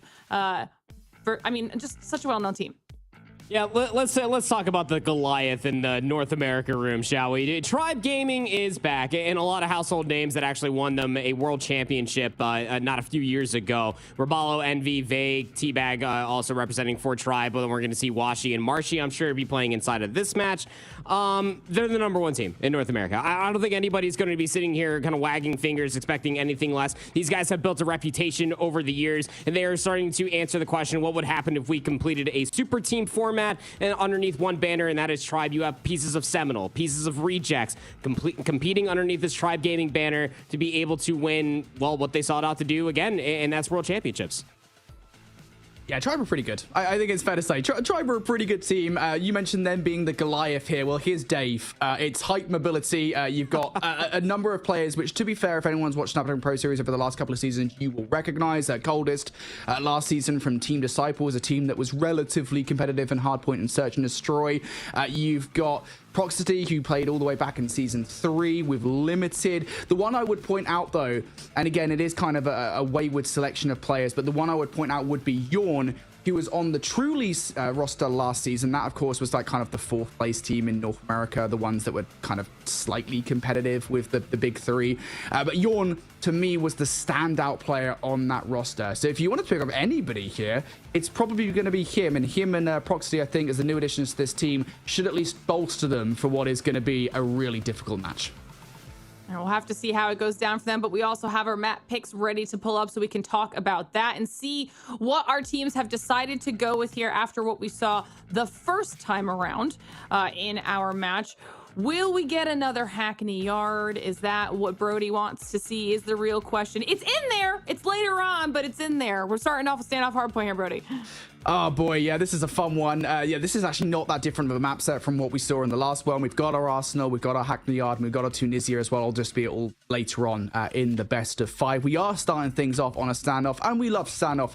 Hot take, standoff is actually my personal favorite map of all time in Call of Duty. I prefer it over Raid. I absolutely love it, and it plays so damn well in Hardpoint. We've seen it a lot this season, and it is going to be Tribe's pick for this one too.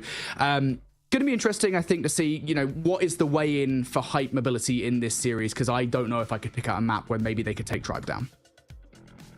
I don't think that there is one, honestly. It's hard to justify if there's maybe a winning advantage across any of these specified maps. Maybe Hackney Yard, same conversation ends up coming through. It was their map pick this time around. I think that if there's anything that you might catch Tribe off guard with, it might be some of the new map mode combinations, and well, wouldn't you know, we only have one inside the mix. So gotta get to map 4 at the very least. All right, well, this will be an interesting one to see what our teams can bring to the table. Like you said, though, Brody, in the last match, definitely an opportunity for teams to be learning from each other as well. I think that's what the entire challenge season is, or obviously open finals as well, because every single season we see new team names, new faces here in the Snapdragon Pro Series, which is kind of the whole point. In the beginning, anybody can literally play in, and if they're good enough, they'll make it here to the same stage as the juggernauts, like the Tribe Gaming squads. So this will be a fun matchup either way. I can't wait to see how it goes. I think it's actually ready. This one's a little bit quicker, ready to go, so I'm not going to hold us up any longer. Brody, proper, let's get into match 2. Alrighty, let's get into the matchup. Tribe versus Mobility Hype, or Hype Mobility. Last match was a 3-0. I'll be honest. I think this one, there is no reason to believe it shouldn't, just by names alone and past performances from the players in the lobby. There's no reason this shouldn't be a 3-0, right?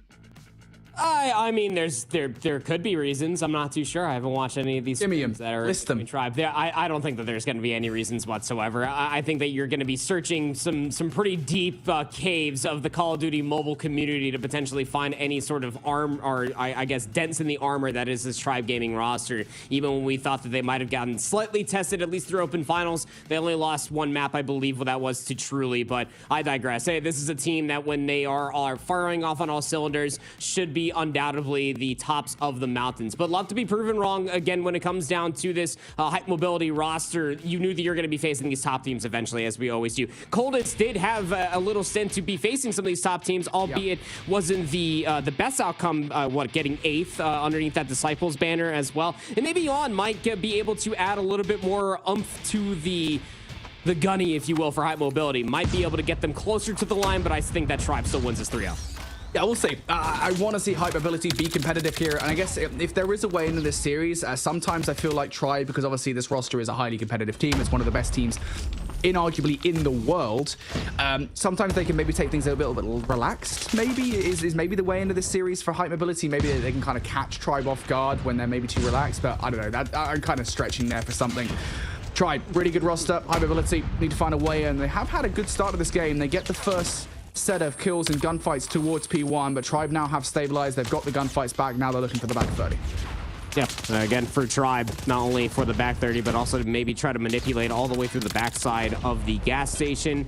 Nice little flank actually coming through from Compa. Gonna get caught in a little bit of a reload situation, so Envy gets the free kill there. But Tribe still relentlessly striking through this back alley, looking for the rotation over towards New, while still being able to maintain presence inside P1. What a life it is so far for T-Bag, being able to swing back out wide, finds two to his life. And that is also the rotation secured, even the scrap time for Tribe. I was a little bit concerned there for Tribe on rotation. They had one player to contend with up top, but they will be swiftly dispatched with, and so now Tribe should be comfortable in Noob, but for how long? Because Coldest and Chagger have already picked up a couple of kills between them, but watching up top is dealing with everybody who tries to get through that top window. Defenestrated, out you go. Hype Mobility trying to find their way through from those barn spawns, but Tribe are holding strong. Raballo picks up a couple of kills. Now, one more player up top. Raballo gets cut short by Coldest. So Hype have found their way through for the back 35 here. Now starting to use the Honey Killer Drone to be thrown out towards the middle of the map will be Coldest as well. Back and forth we go. Hype Mobility trying to find their way through and trying to hold them towards it. Chagaboo's going to pick up a couple of kills. Chagaboo will find 3. Vague, the only one in that ensemble to pick up anything for Tribe. Hype Mobility doing really well on this hardpoint. Yeah, even Coldest being able to get that War Machine, to be able to get this high ground positioning, should be at least the securing of 10 seconds here towards the end. Envy thought might be able to give a good shake towards the scrap time. Not going to be the case at all. Not with Coldest finally running out of ammo in that War Machine at that point in time. So Hype Mobility, very good P2 coming through. The rotation over towards Grandma's is where we're going to be looking towards a lot of operators coming online for both sides, but still jostling for position out here in front of Grandma's. Yeah, these operators are everything. Chagger proving wide here, picks up a couple here, but is it going to be good enough? Because Tribe have now started overrun around that backline. The spawns will now flip out in Tribe's favor. Raballo looking for preemptive fights with the War Machine, and everybody has been dealt with. Coldest through the middle of the map, though. starting to rebel against this Tribe roster. That's 3 in a row for him. Again, close spawns for Tribe, though, will mean that Hype Mobility going to have to get wave after wave of gunfights in this situation. Vague fights back for a couple of kills. All of this, though, will leave Raballo all on his lonesome inside. He gets overwhelmed by Chagga. Hype Mobility, they fight back through for the back 25. Yeah, I mean, what a big 20 seconds this might honestly be. A win condition, if you will. So early doors here for Standoff as we're rotating over towards this next hard point. You can see the iron grip that Tribe 2 have through the middle of the map, but the push is starting to come through all over the backside of the gas station, and I love this from Hype Mobility. They just completely swarm the back alley, just completely catch 3 players lacking, and now they have an opportunity to try to flip this map. Before this hard point even flips, Tribe are stuck over by the hay bales. Tribe going to be in for the moment here, as you said, though, stuck in this situation. Hype Mobility looking to try and garner some of these gunfights. Now Hype are just going to cut themselves off of the spawn, leaving a couple of players isolated towards the point. Vague will find one with the equalizer, with one more player to deal with inside, and they do get cut down. So Hype Mobility have now fought their way back through. Investment starting to come out from Hype as well. Proxity looking to get all of these kills with the equalizers, cutting down every single player. Proxity completely wipes the roster. Compa now starting to look at the kills of spawn as well. Hype Mobility continue to break these hills away from Tribe. And the most important part for Hype Mobility is that they didn't use any of these operators to try to break the hard point. They used it to secure the back 30 seconds, but Tribe are still knocking at the door. One more player left alive. It's going to be Chagaboo playing in a very close corner, but Teabag will be able to get the slide back through for 3 in this life. Last player to maybe try to make a last-ditch effort for 10 seconds would be Yawn, but this is a crucial 10 seconds for Tribe Gaming and a difference maker maybe going in towards the second set. But Hype Mobility came to play. Their operator usage, their ability to be able to manipulate the map for these key breaks have themselves in about a 20-point lead. Tribe, we said this again, it feels like it should be an easy 3-0. Hype Mobility proving that's absolutely not the case at the moment. As you said, everything is on point for the roster. Tribe need to find an extra gear right now. Some more gas in the tank. They've done it so far as we move over towards the new hill. They're already looking for the first 15 seconds and getting the vast majority of the gunfights, but now Hype Mobility trying to fight their way back through. Compa chilling inside, slides out for the gunfight against Raballo, will end up finding it. Still looking for more as well. Doesn't actually have any help from his teammates at the moment. Compa maybe doesn't need it. Finally does get cut down by Washi as Washi slides through for a couple of kills. Will be denied number 3 by Yawn. Hype Mobility here, looking for the back 20 seconds, but rather more crucially here, Andy, they've got rotation towards new. This is dangerous for Tribe. Yeah, it sure is. Again, Hype Mobility is a simple cause to be able to manipulate this back alley, not only for this rotation, but also one that we saw previously has just been so stellar. But Tribe Gaming quickly trying to flip it. Teabag is able to pull the Purifier to be able to maintain this warehouse control. Just one more player hanging around the joint. That was Raballo dealt with, but albeit kills to the middle of the map went Hype Mobility's favor. Tribe still have these close spawns for now. They do, but they did get broken pretty much straight away last time around. Don't be surprised if Hype do it again. Going to be all coming from the gas station side this time, though, so nobody to come up to climb the window. Washi is watching the cross as well with the Annihilator. Raballo also firing out some War Machine pellets from the Hardpoint. Tribe are investing here to ensure this first 20 seconds at a time, but unfortunately for Washi, goes out a little bit too far from the Hardpoint, gets cut short. Proxy's also going to find a couple of kills now, and just like that, Hype Mobility here, breaking in towards the Hardpoint. Teabag, the only one left alive, with the R9 up top, going to have to hop out the window, going to find another kill, but in doing so, will vacate the hard point for Hype Mobility. That's a break. I mean, it's a systematic break at that, and this is what I was talking about. Just a quick little recap of the first set of rotations. Go back and replay that break on P2. It was beautiful for Hype Mobility just to work their way past gas station, found a couple picks, knew that they were setting Tribe spawning a little bit further out, and then utilized their numbers to be able to double chow inside the front door of the warehouse to be able to get that break. It was beautiful. 20-point lead again over towards Grandma. Spotting all the way in towards the back is Tribe, but you can tell by the camera my voice, not exactly a good place to be. Not with this flank starting to work through the top side of the window.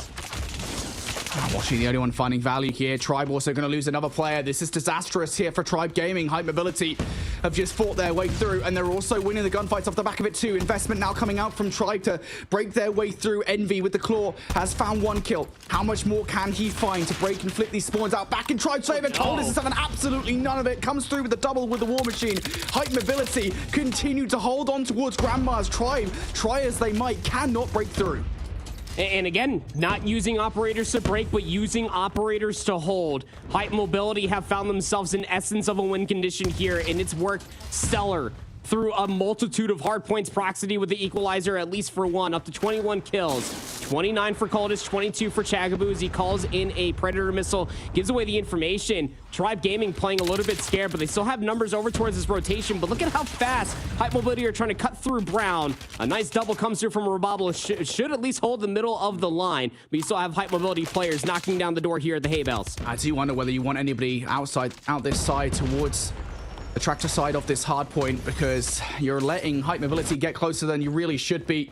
Thank you, players coming off the back of the spawn, though. Tribe should be able to deal with those guys relatively easily, and they will.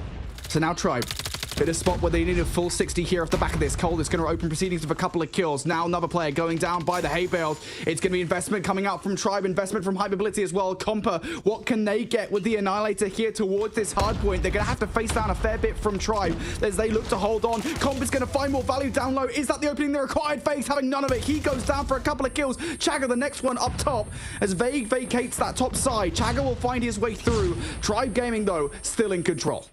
They're still in control, and they need all of this 15 seconds towards the end of this rotation as well. You can see how much they're turtled. It's just inside of the bakery. Hype Mobility can just be annoying. Just a bunch of gnats trying to get control over through the high ground, trying to even get this 5 seconds. It's just another dagger in towards the back of Tribe Gaming, who just have to play flawlessly from here on out. It's a scramble through the entirety of the map so far. No operators to speak of, but P1 we go once more. Tribe will close the lead somewhat. 40 points or so. Will we see our second phenomenal comeback from one of our stellar rosters today here on Hardpoint after what we saw earlier from Nexus? Don't want to cast jinx it, but it's certainly possible. Hype Mobility, though, just 30 seconds away from victory here and stealing away game one from Tribe.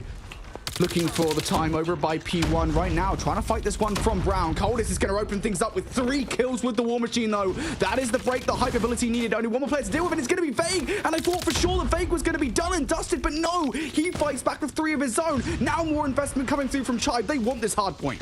Yeah, Washi with the Annihilator, 4 more bullets to be able to take a few more players down, able to get at least the hit marker, but Tribe get wiped off of P1. More time going over towards Hype Mobility. Not enough time to call game, but you look at the rotation over towards New. Hype have already played for the future, Brody. Look at the spread across that back alley. Hype are ready for it. Again, 23 seconds away from victory or Hype Mobility. A couple of players now going to spawn out, though, for Hype here. Yawn, a crucial double towards that gas station side. That's damaging for Tribe as they try to break in towards this hard point. It needs to be some individual play, but it's just not happening. The hard point now going to pop here. Hype Mobility looking for the last 20 seconds. Can Tribe find a way through? Not when Yawn is cutting you down like that. Not when Comper is cutting you down like that. All 5 go down. Tribe Gaming now spawning out towards the backside alley. Hype Mobility just 10 seconds away from victory here. Every single angle is being watched. Yawn might have just put the hammer home. Hype Mobility take map number 1. Tribe Gaming stunned. That's putting it lightly. I mean, I thought that we were going to be in for at least a competitive hard point, but the way that that first set of hills ended up breaking down was the continuation to Hype Mobility's success through all of those hard points that we got to see. Systematic breaks continuously coming through with superior map positioning, being able to isolate Tribe players left, right, and center. And then it was also the operator usage. Brody was just so sublime out of Hype Mobility. Again, once they got possession of the hard point, then you started to see the investment. I want to say that maybe there was one hardpoint break that came through on P4 for Hype Mobility that they used all of an Annihilator just to try to help them get inside of the hardpoint. And that was it. Otherwise, Hype Mobility's operator usage was only when they were in possession. Tribe really did feel like they were playing on the back foot towards the end of the first set of hills. And that was only when it was about a 20-point lead. Hype Mobility's success not only on these breaks, but then the soon after holds are the sole reason why they were able to win this hard point and quite literally rip the rugs out from Tribe, who probably thought, much like ourselves here on the broadcast team, was going to be a simple 3-0. Nuh-uh. Coldest came to play today. 45 and 31 out of the kid, and we thought that Jan was going to be the one that kind of gave a little bit more oomph. He was right there beside him, 33 and 28. And also, you got to shout out Compa and Chagga, who were going AWOL through the beginning of that map. Compa will finish 39 and 27, 27 and 19 for Chagga. And what a totally different performance from Coldest in particular. Again, a reminder as to context from last season, right? Coldest was on that Team Disciples roster that were never really, I mean, they were a competitive team, right? They played well in Hardpoint. They played well in Search and Destroy. Were they ever actually going to take series away from any of these top teams? Nah, that's not going to happen. And certainly Coldest, even though he had, I think, a positive KD at the end of the season, is still wasn't really putting up numbers like that against some of the top teams. So the fact he's able to come out and drop 40 plus in game number 1 is a stellar performance, and Hype Mobility, well, they'll be hyped now and mobile against this Tribe roster, because map number 1 victory for them means we will see a happy yard later on in the series. We got our wish. We're happy bunnies here on the casting desk, but we got a search and destroy and a control to get through before we get there. If we get there, because the way Hype are playing, I mean, who knows, man? Who knows? I'm just saying. I don't know, man. It like, even taking that map 1 for what it was, and obviously congrats to Hype Mobility to be able to strike first in this best of 5 series. When it comes down to search and destroy, you know that there's going to be one game mode that these boys of Tribe Gaming have been studying, especially with how far a lot of these guys fell short, not only at Mobile Masters, but even the World Championship back in Atlanta, not even about a full year ago. So over towards takeoff we go. Offense at least first coming through for Hype Mobility, and it's takeoff. We're going to be sitting here for about 30 seconds until someone gets a couple snipes off. That's why Takeoff Search and Destroy is the longest S&D map we have in COD Mobile, just because of how long it takes for these guys to engage. Oh, what a pre-nade coming out from Yorm, by the way. Great call. Not too sure whether they saw him at the start of the round. Perhaps the information was given by Compo that Vega had made his way up that deep towards the middle of the map. Washi having none of it, though. Kill through on towards Chagaboot, and that will slow things up even more so here for Hype Mobility. If they wanted to get control of A, that's not the start that they needed. More map positioning trying to be taken, but it's only trades to be had. Again, when it comes down to takeoff, when it comes down to sniper rifles in Tribe's hands, they're just playing at a line of fire away to be able to work some of these trades. Still trying to work their way out from the stadium. Not going to have any of it is Washi, who finds 4 in the round. That sniper seems to be ringing true so far, at least 1 round deep. Washi Toppy on Toppy. 4 kills at the start of this search and destroy. MB's going to take that ace away from him, but still a stellar start. Keeps Hype Mobility away from that ace site. Now look at aggression through the middle of the map here coming from Tribe. This is a very aggressive and a very different look. Nobody towards the back of the ace site. Trade going in favor of Hype Mobility here. That is a huge risk. A big defensive B, and I think the gambit there was that, hey, Hype Mobility are going to switch over towards B, but it's just not worked. GV4, information, mutual, vague. Had a very uncharacteristic map number 1, but it will at least take down Coldest, not soon after of Washi being able to find another pick. So what was quickly a numbers advantage for Hype Mobility has now dissipated into a 2v2. They will get the bomb planted at B, and Washi and Vague are now going to join forces for this potential break, but very difficult to do here on B for a retake. So many corners they could be lurking at. Hype Mobility have retreated towards the lounge. Going to probably be relying on the top side, and I think Washi will know it. Going to keep an eye out for that inevitable check towards bomb. 25 seconds left. It's not come as fast as he would have liked. Tribe now have to be the ones to take action. The instigators in this situation. You're looking for the first snipe. Vague will take it away. There it is, that pick. But does it come too late is the question for me. Proxity looking for the 1 versus 2. Not going to get it done. Final kill comes through. There should be enough time to defuse for this for Washi. Tribe with a great retake there, but Hype Mobility doing something unconventional. It's difficult to make those B sites work, and they definitely try. Yeah, I mean, typically, especially through this meta, what we'll typically see is an R9 shotgun off, at least inside of control, to be able to try to get yourself over towards lounge via the snipers. Very difficult to do, but got cut down on the cross. Tribe were able to get that retake working. So back to the drawing board for Hype Mobility again. Back to these sniper crosses. Can you work one of these first bloods and being able to maintain numbers in a post plan?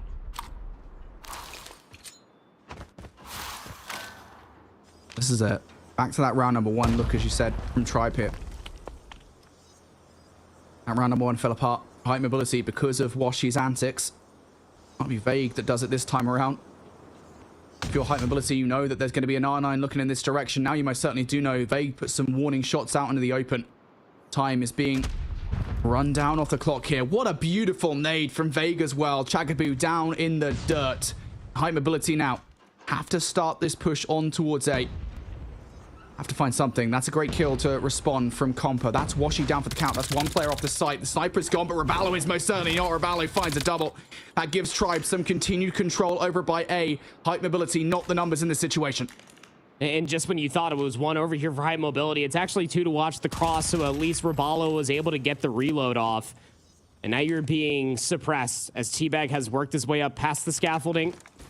37 seconds remain, and High Mobility are starting to break out from this area. They're going to catch these players off guard. No Raballo. Barely lives to tell the tale, and last alive is Proxity. Immediate trade as soon as he was able to find a pick of his own. Tribe can simply do no wrong. Hype Mobility still searching for a lot of these answers. And it really just comes down to being able to work this first blood cleanly, which has only happened a single time. But the moment that they try to execute over towards the side, it all crumbles. Yeah, I mean, they take Washi out, right? I mean, they did what they needed to do. Just Raballo saves the round for Tribe. High Mobility. Back towards B they go. This worked to get on site before, but it's a very different look because they've already lost the first bloods in this situation. And they've already committed to it. They have to win these fights against Envy and Teabag here on the outer edge. Envy goes down. Teabag trades on out, though. Chagaby's made his way in towards the lounge. Bomb going to be sat down, though. So Teabag now needs to be dealt with to win this round. Oh, he doesn't finish his food versus Yawn. Fortunately enough, he goes back for seconds. And Yawn is on the plate. He will go down. Chagaby now 1 versus 4, brought down to 1 versus 3. He trades out against Teabag. Oh, he's just trapped outside a lounge. Yeah, Washi's just going to watch it. He's up to 8 eliminations for crying out loud. 4 rounds of just some really good search and destroy. And I almost said flawlessly, but there was one round that Hype Mobility absolutely should have on their board. But when Coldest drops an absolute bombshell performance of map number 1 and is currently sitting on a goose egg through map number 2, 4 rounds deep, it's not a good look. 2 more rounds on this side, and High Mobility back stuck inside their spawn for another offensive attempt to try to work some of these first bloods. Good effort from Chagaby through the middle of the map. Can he find any more? Vegas going to go for the Ego Chow, and well, I think it's warranted. Ego picks up that kill. Traded out from Proxity, though. Washi's still the problem over by A. And again, Hype Mobility know it. Up close and personal is also going to be Raballo. Envy's finding value through the middle of the map. So still 2 versus 2. Proxity's done what he's needed to. Getting the bomb down. Nade over the top. Is it going to connect for anything? Yes, it does. Proxity goes down. What a nade from Envy. And now it's down to Compa. 1 versus 2. 3 wrap through the middle of the map here. Envy spotted him out, and he will finish things off as well. Envy wins that round for Tribe. I mean, that is just now 3 players at different points in rounds for Tribe that have stepped up and have absolutely iced up to be able to clutch the round for Tribe. Washi did it first, then Raballo, and now Envy. Really got to think this Tribe Gaming squad is pretty damn good at the video game. 5 rounds in a row for Tribe. Any response at all for Hype Mobility on this side has to be here. Keep on alternating sides of attack here. Tribe have read this. Teabag's read it really well. Does he have the trigger to pin? No. Yes, he does find the first kill and the second as well. Proxity will trade things out, but Teabag, for him, the job is done. Coldest finds value, and now it's Envy to step up to the plate for Tribe Gaming. Brings it down to just Compa left to deal with 1 versus 3. Compa's got the bomb at least. But it's an espionage mission in towards the lounge. Does he have the gunny? Nope. Not even a chance. Tribe, a flawless defense here on takeoff. Jinkies. Got ourselves a mystery on our hands. There's Hype Mobility slaying gun. I mean, it's also takeoff, and to be fair, with these sniper rifles, the way that Envy and Washi are playing, kind of makes Teabag's job that much easier, doesn't it?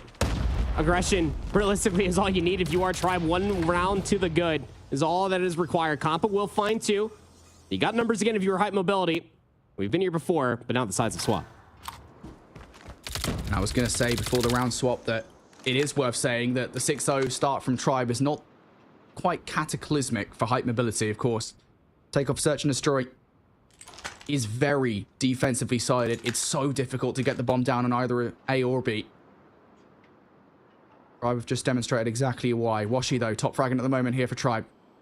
1 versus 3 would be the cherry on the cake, and it's not even going to get that first sniper off. Chagaby closes out the round. Hype Mobility, they're on the board.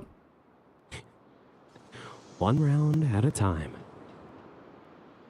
This would be a Herculean comeback, but it is takeoff, and so long as Tribe continuously try to get aggressive, Hype Mobility might be able to get an iron grip on the situation. Tribe trying to go for the same exact thing, just trying to get themselves inside of control, maybe try to work across this courtyard, but Proxity has worked itself into a very good corner. It's the same kind of corner that we saw from Teabag previously, and it is actually going to be Teabag that falls foul to it. They give a good trade, though. Information, you're comfortable with that if you're Hype Mobility, because now you know where Tribe are going. Full control. Seating area as well. Tribe now just looking for another way in towards B. The biggest problem, of course, is that cross being watched by Hype right now. Sure is. And High Mobility have elected just to trust Compa on this, even with the cross being held. Look at the 3-player entourage working their way inside a lounge. Gonna get crossed up with a couple bullets hailing their way. I try to escape back to Envy, who's just been watching the exit over towards Stadium. Are they going to try to flip this over towards A? There's not all the time in the world to try to clear all these corners, Brody. You need some kind of heroic play here. Vague might have just got it. Gives himself away to Vague.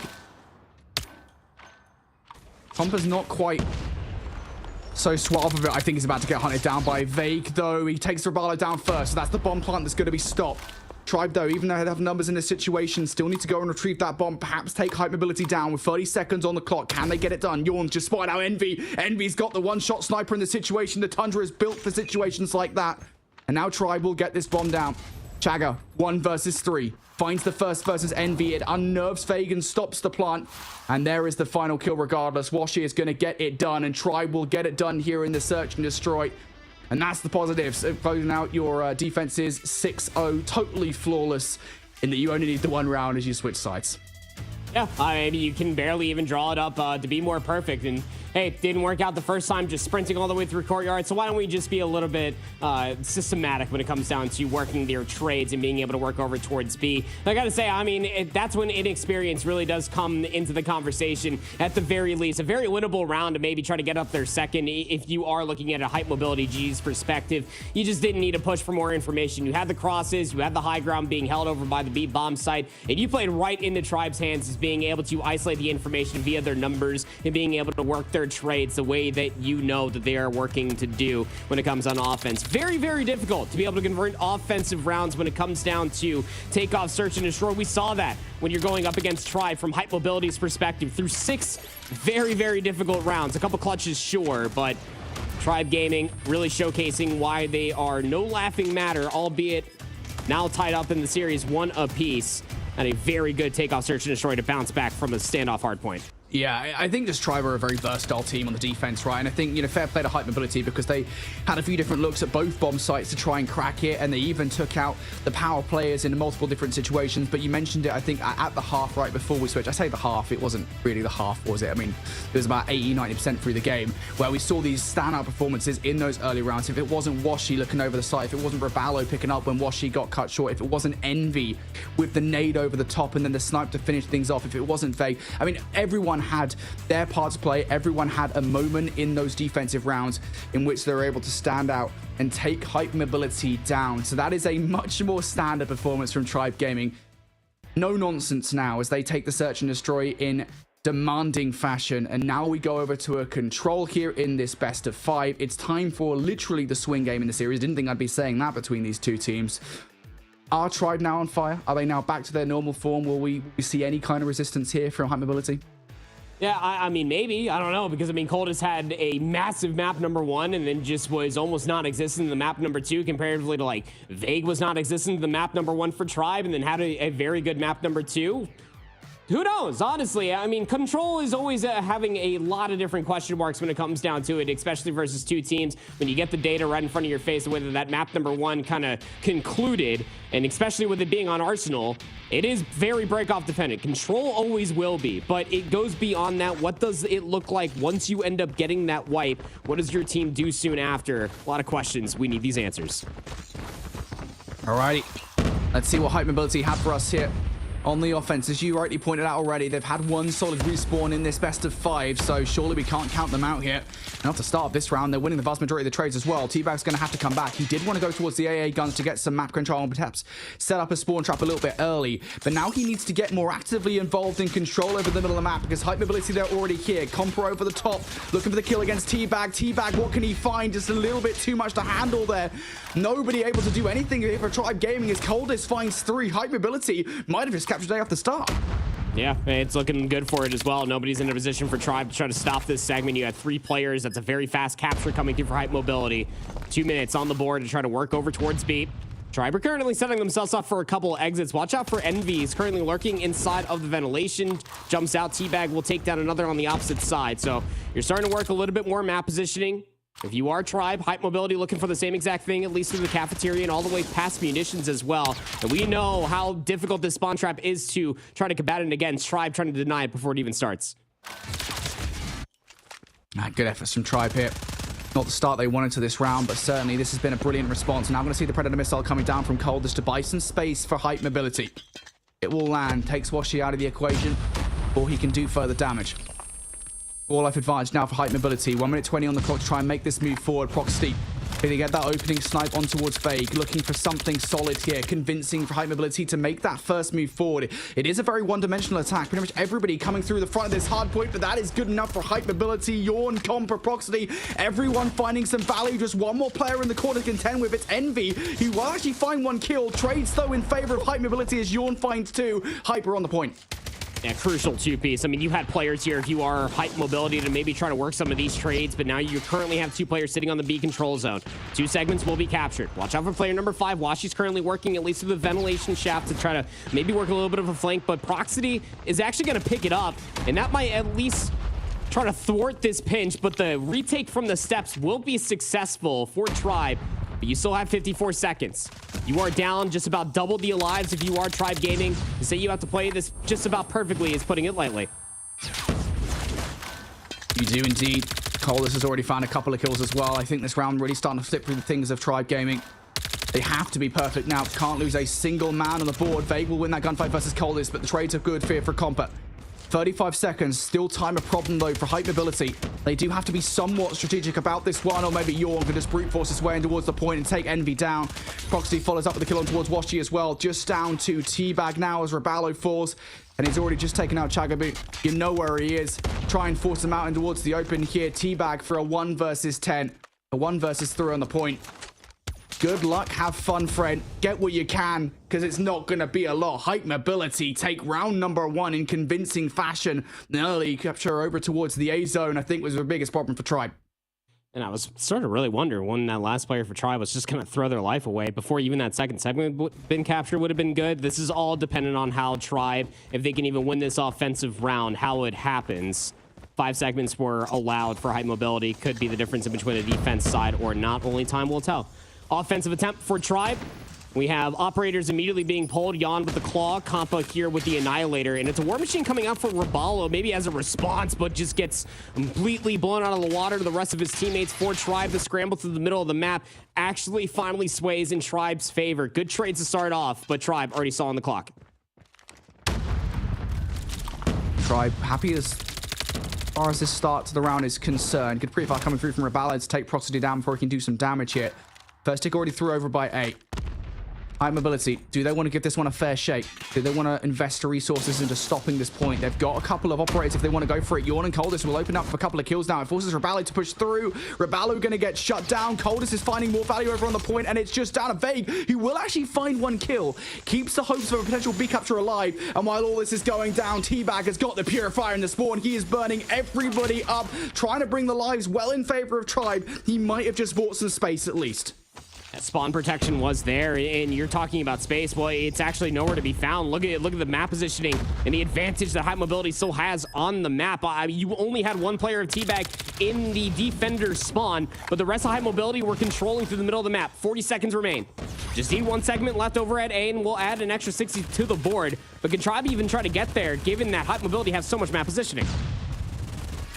And Hype Mobility, despite getting spawn trapped there momentarily, still finding a way to be terrifying to Tribe. Gunfight's being won over by A, though. That should be an extra 60 seconds on the board now.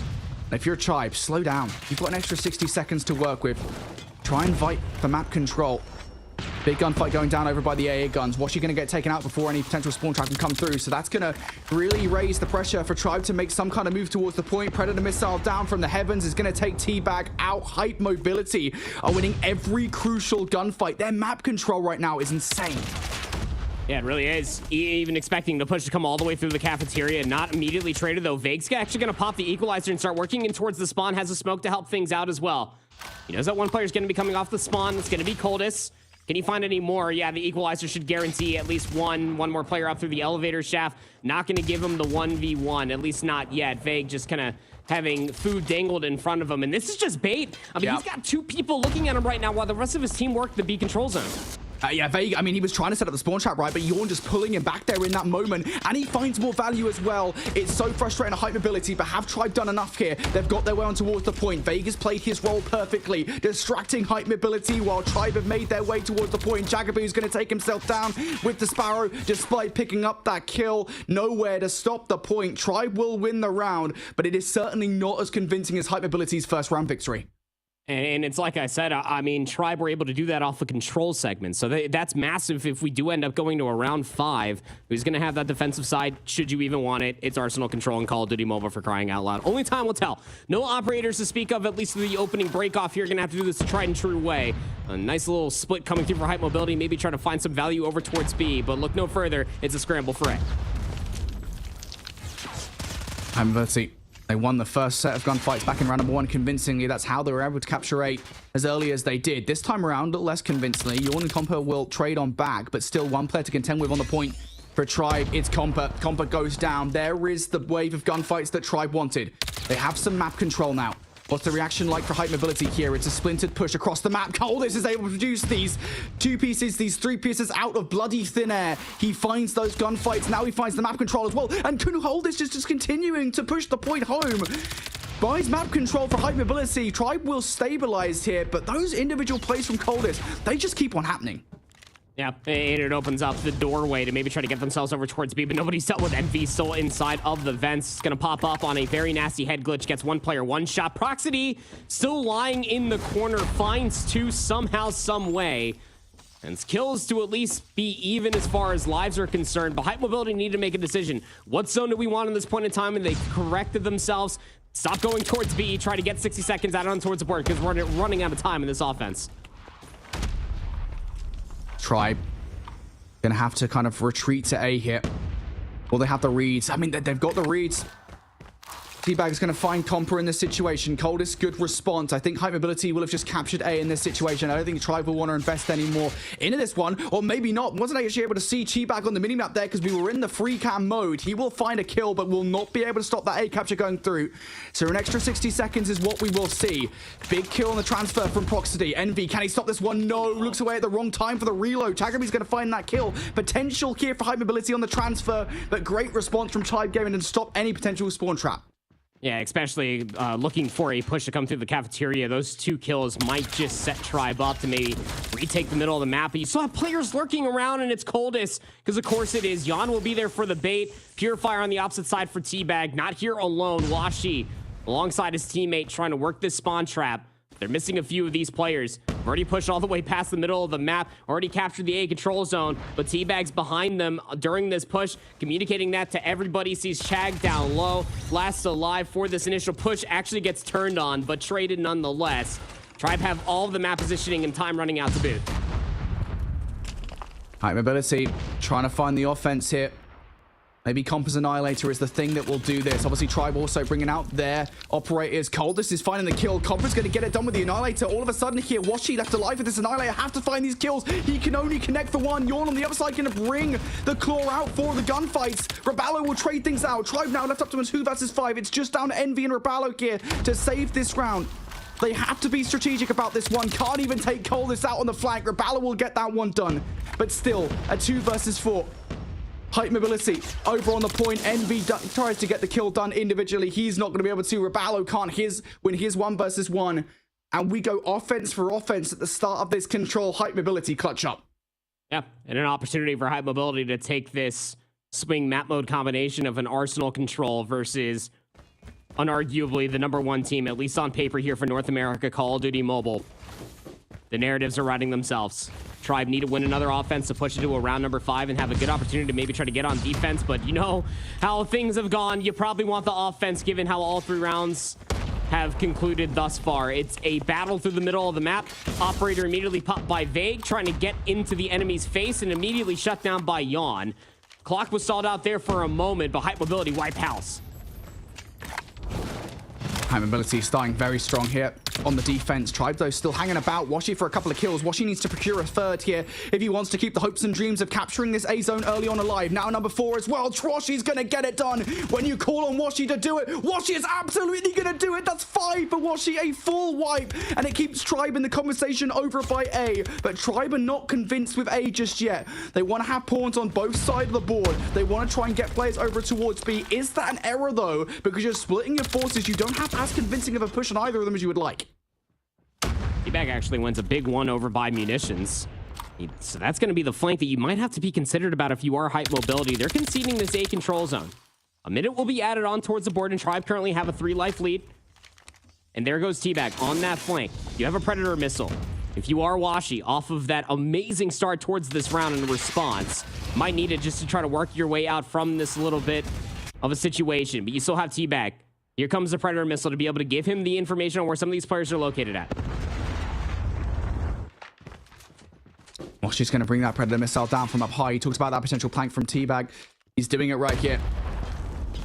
High Mobility will have to waste some timer off the clock to deal with T-Bag. It's reinforcements that aren't going to be able to help the two players that are trying to set up the spawn trap. Maybe they don't reinforcements. Proxy is going to win one of the gunfights. Jagaby's still alive as well. T-Bag dealt with on the flank now, so Hype Mobility out of the temporary prison that they were in. Tribe now on the way to the site. Faye going to pick up that gunfight. Jagaby, though, wasn't dealt with in from behind, and Jagaby's going to find all 3. It's going to leave Faye all on his lonesome towards the point. Faye can only procure 1 gunfight. Jagaby might have just held this round back for Tribe. So got a minute and 10 seconds left on the board. This is perfectly enough time for Tribe to maybe try to work one more wipe and stall out that clock. We'll have to see. High Mobility have a really good grip on the situation at hand, especially for Coldest. Playing in that corner, he will be the first alarm system towards this B push, and it's all coming from the front out of Tribe. And nobody around the flank here. You're running right into the head-first gunfight of Coldest, who will find 3 kills in a row. Raballo's going to bring that war machine out, but only finds 1 with it. Tribe might have numbers in this situation, but they've got very little map control, and that will not favor them whatsoever. 2 operators on side, Hype Mobility. The 1 operator that Tribe did have, now there's a second one. It's going to come out from Washi. What can he get with it? Jagaby now with the Sparrow out as well. Washi the 1 kill. Jagaby also going to find one on the other side. Now a 4 versus 5. Numbers not in favor of Hype Mobility here with 26 seconds on the clock. The clock will stop. Washi still looking for more. Yawn with the claw will find 1. Compa comes out with his Annihilator 2. It's absolute operator mayhem here. 20 seconds on the clock. Hype Mobility and Tribe. 2 versus 2. And Compa now back on the point. Looking to try and win some individual 1v1s. 15 seconds, Tribe. You have to go now. You have to make your way towards the point. Envy's going to invest the claw. Could this be it? Coldest, you produced 2 pieces in the past. Not going to be able to do so here. Tribe force a round 5. I don't know why he just doesn't slide back down the stairs. There was only 7 seconds remaining. He could have given up a segment or 2. Maybe try to go for the retake. He had time for maybe a flank all the way through Cafe. Oh, that could have been a 3-1 for Hype Mobility. I saw it in the stars. But instead, we go towards a round 5, where a lot of operators got pulled late. They're in round number 4 to be able to end up here.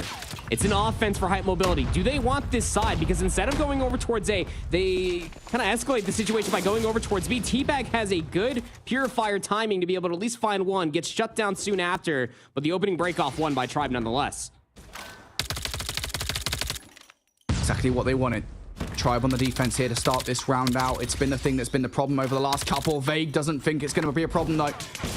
Finding a lot of kills here. Our Tribe only giving up 2. Now going to be 3 as Yawn will double up. Vague's now going to bring the equalizers out to really drive this point home though. Envy also finding another one. Look at the start of this round from Tribe. It's been the most convincing round yet from them. Only giving up 4 lives. They've brought Hype Mobilities down to 20. And Hype here selling way away from their spawn. They're trying to go through the AA gun side. Yeah, they want to try to work this munitions push, and Rabal is going to be able to get that information. How many players at EC might not even matter. Through the big window, Proxy is going to be able to take down Washi. Now you can start swarming over towards his A control zone, but it still trades to come through, and nobody was expecting Envy to still flank all the way through Lounge somehow. So the onus comes down to Chag to try to find more value inside the spawn, but the Pred missile from Vague will completely de-earth him from such a push. 10 seconds remain, and Hype Mobility desperately over towards B. Hype Mobility You can really feel them for the first time in this control, absolutely struggling to get anything going. There's only 5 seconds left. Hype Mobility, this was a control that they will feel they should have won. Can they save it in this situation? Compa and Chagabi will win a couple of gunfights. 1 second on the clock here. Is it enough? No, not as Rabalo and Vague will finish things off for Tribe Gaming. A heck of a control, arguably the best control that we've watched all season long in the Snapdragon Pro Series, and Tribe will come out on top. And I kind of hinted there towards the end, if I'm Hype Mobility with how well I played that control, I am damn frustrated. Oh, I would be as well. Again, that very much so could have and probably should have been a 3-1, but get a little bit too eager. You see the claw being pulled out. You probably just want to throw your life away, expecting to have an operator advantage going in round number 5. Not the case at all. Vague completely unearths a push coming through from Hype Mobility to start off that round and gets right in towards the enemy's lounge just to really drive it home, as you said. Tribe were definitely tested when it came down to this Arsenal control. Hype definitely brought the aggression. It was slaying side by side with Tribe continuously. But towards that round number 5 on defense, the only difference started off with Vague with that equalizer. It was the first time that we saw it happen for an operator to be popped. It was the first time that we saw Hype Mobility through 3 offensive attempts start their way over towards B and got immediately stuffed. They struggled soon after to try to work their way through the map through about, what, 2, maybe 3 Predator missiles? That is a difficult situation to have for yourself if you are Hype Mobility, especially when you start off this series so hot. Man, that is a frustrating control and a half. Hype Mobility, though, through the respawns, I think especially in this best of 5, continue to prove themselves an ever-present danger for Tribe. You can see it there. Great performances coming out from Yorn, a player I mentioned at the start of this best of 5, and Coldest as well, who continues to prove that he is much better than what he was back in Season 4. Looking over towards the Tribe side, though, a team effort and a half. Has to be said, it does feel like, we've only, I think, Teabag, technically speaking, going positive. This is a situation where Tribe were outslayed in that game and still came out on top. Yeah, again, like they were tested in all the ways that I'm sure they probably weren't expecting. I mean, look, I've known these guys for quite some time at this point. Every single time I get to talk to them on LAN, they are some of the most confident individuals. I'm sure they were probably thinking coming into this series, don't worry, we'll take care of these guys. They're not simply on our level, but not the case at all. Again, Vague had a very much more appearance in this map number 3 compared to what we had in the map number 1, and it's a very scary sight to behold for yourself, for even Tribe, when they do get outslayed. What they can still do fundamentally on the map is just as good as any other team. Is it good enough to compete with the teams on the East? Well, hey, there's still a lot more time in between now and the World Championship, so you still have some things to figure out, but a map number 4 nonetheless, Hackney Yard on the docket. And hey, again, this is a map mode combination that's relatively new. Who knows what honestly could happen since we got map 1 going towards at least Hype Mobility's favor. Maybe it could be map 5. Who knows, dude? Who knows? Honestly, at this point, I think we came into the series convinced that this would be a 3-0 to Tribe because, I mean, duh. I mean, you look at the history of these 2 rosters. Tribe, one of the best teams in North America. The composition of these players, even though this is the first time we're seeing these 5 players play together under this team, still, compare that to the history of a roster like Hype Mobility that either haven't qualified for the Snapdragon Pro Series in the past, or when they have, they haven't done all that well. This is the best that we've seen for any of these 5 players. And now into this Hardpoint. Can they force a game 5 out of Tribe? What a performance it would be. Well, for start here on Hackney Yard, they seem to be wanting exactly that. They start very strong. And Tribe started off on the favorite side of the map, and what we mean by that is over by P2. And if you missed our first series, P2 is a very good hardpoint for yourself. Very difficult to be able to break. I don't need to go in towards an entire 10-bulletin thesis on the reasoning behind it. But still scrambling through the P1 warehouse. Still got 30 seconds left to fight over, so Tribe cannot allow all this time to go over scot-free. Hype Mobility have already gotten the majority. Hype Mobility will be very happy with this. Again, P1, generally speaking, and Hardpoint is not something you ever really expect to get a wealth of time from. Comp will be very happy with that as he picks up a couple of kills off the back of this rotation towards New as well. Envy will cut all 3 players down that attempted to cross towards New Hardpoint. And while Hype Mobility will walk away with about 45 seconds in total off the back of P1, Tribe will have an opportunity, if the setup is right here towards P2, to fight back and gain the lead right back from Hype Mobility. Well, it comes down to this P2 hold. This is a really good setup as well. Just to talk about the overall setup, the first alarm system would be Vague. playing over by that very godlike head glitch. Kampa's the only one to make his way past over by the blue picket fence, and actually gets Chag to spawn on in. So it's mostly just comes down to what happens over by the OE and how much more Kampa can find. Absolutely nothing, but Chag is still able to slip the net. He's inside the tire shop and currently stalling out the clock as well. Tribe are winning all of these gunfights, but they will take out Vague, and I think that's the biggest thing now. It gives Height Mobility an opening towards this hard point. They have to actually follow it up with kills, though. Washi's going to pick up exactly where Vague left off. He goes down after picking up one gunfight. Tribe Gaming know how important holding this side of the hard point can be. Vague now leaving where he came off spawn to pick up some more gunfights. Tribe are doing a really good job at keeping Height Mobility away, and as they go towards this new hard point now, it is just going to be a 1 versus 1 for the scrap time. T-Bag looking for it with a prize fight as Chagaby will take him down for the scrap, but Tribe able to take the lead away from Height Mobility now as we go towards the next hard point. That was the P2 they wanted. Only lost 9 seconds from a nice little timing coming through from Chag, and you're going to be feeling pretty darn skippy about that if you are Tribe for a lot of different reasons. It mostly comes through the push that came through to the backside of the warehouse stairs, being able to get themselves onto the backside of the Stacks P3, and now they have closer spawns. It's a scramble, at least for the front end of this time. Yon's going to be able to take down Raballo, so currently Height Mobility in possession of the time, but can they maintain this presence on the map, especially with the high ground? So far, Yon, so good.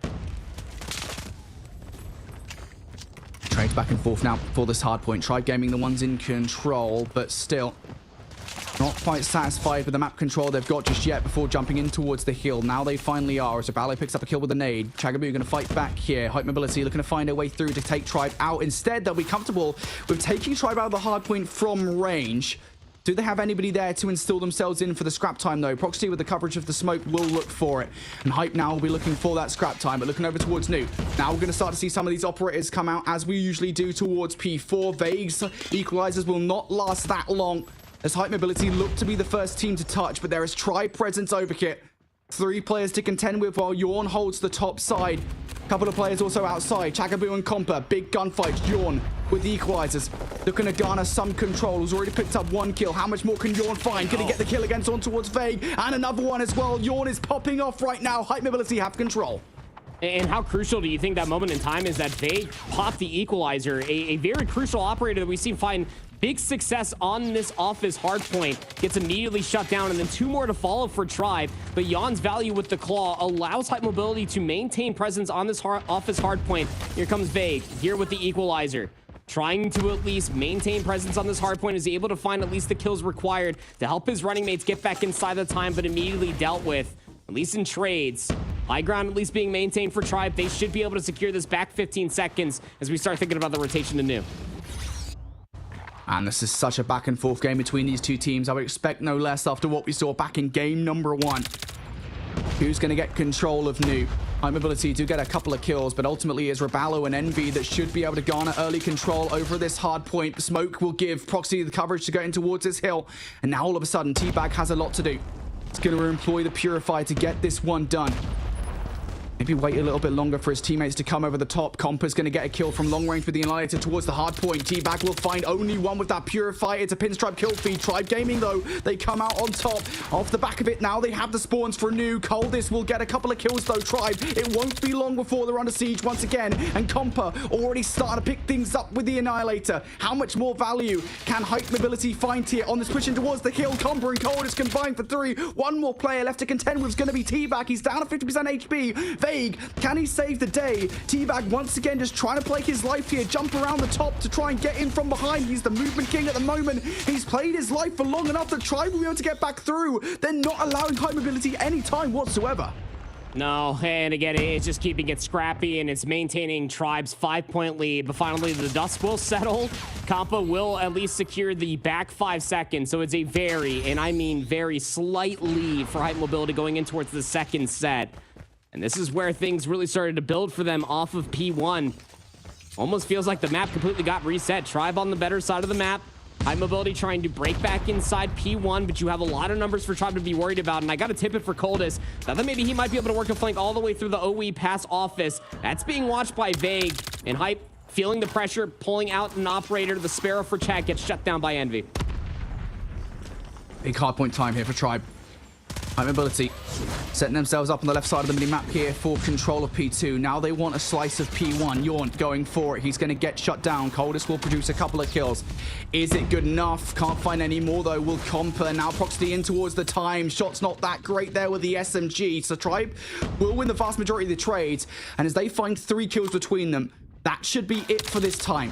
This is going to go Tribe's way. Hype mobility, though, settled with the new hardpoint. Vague going to bring out the equalizers here to do some serious damage. He's already cleared 2 players out. 1 more up top to contend with. Vague, can he be the hero in this situation? Yes, he can. Going to find Chagabu. Vague will take down more as well. That's opened up the path for Tribe.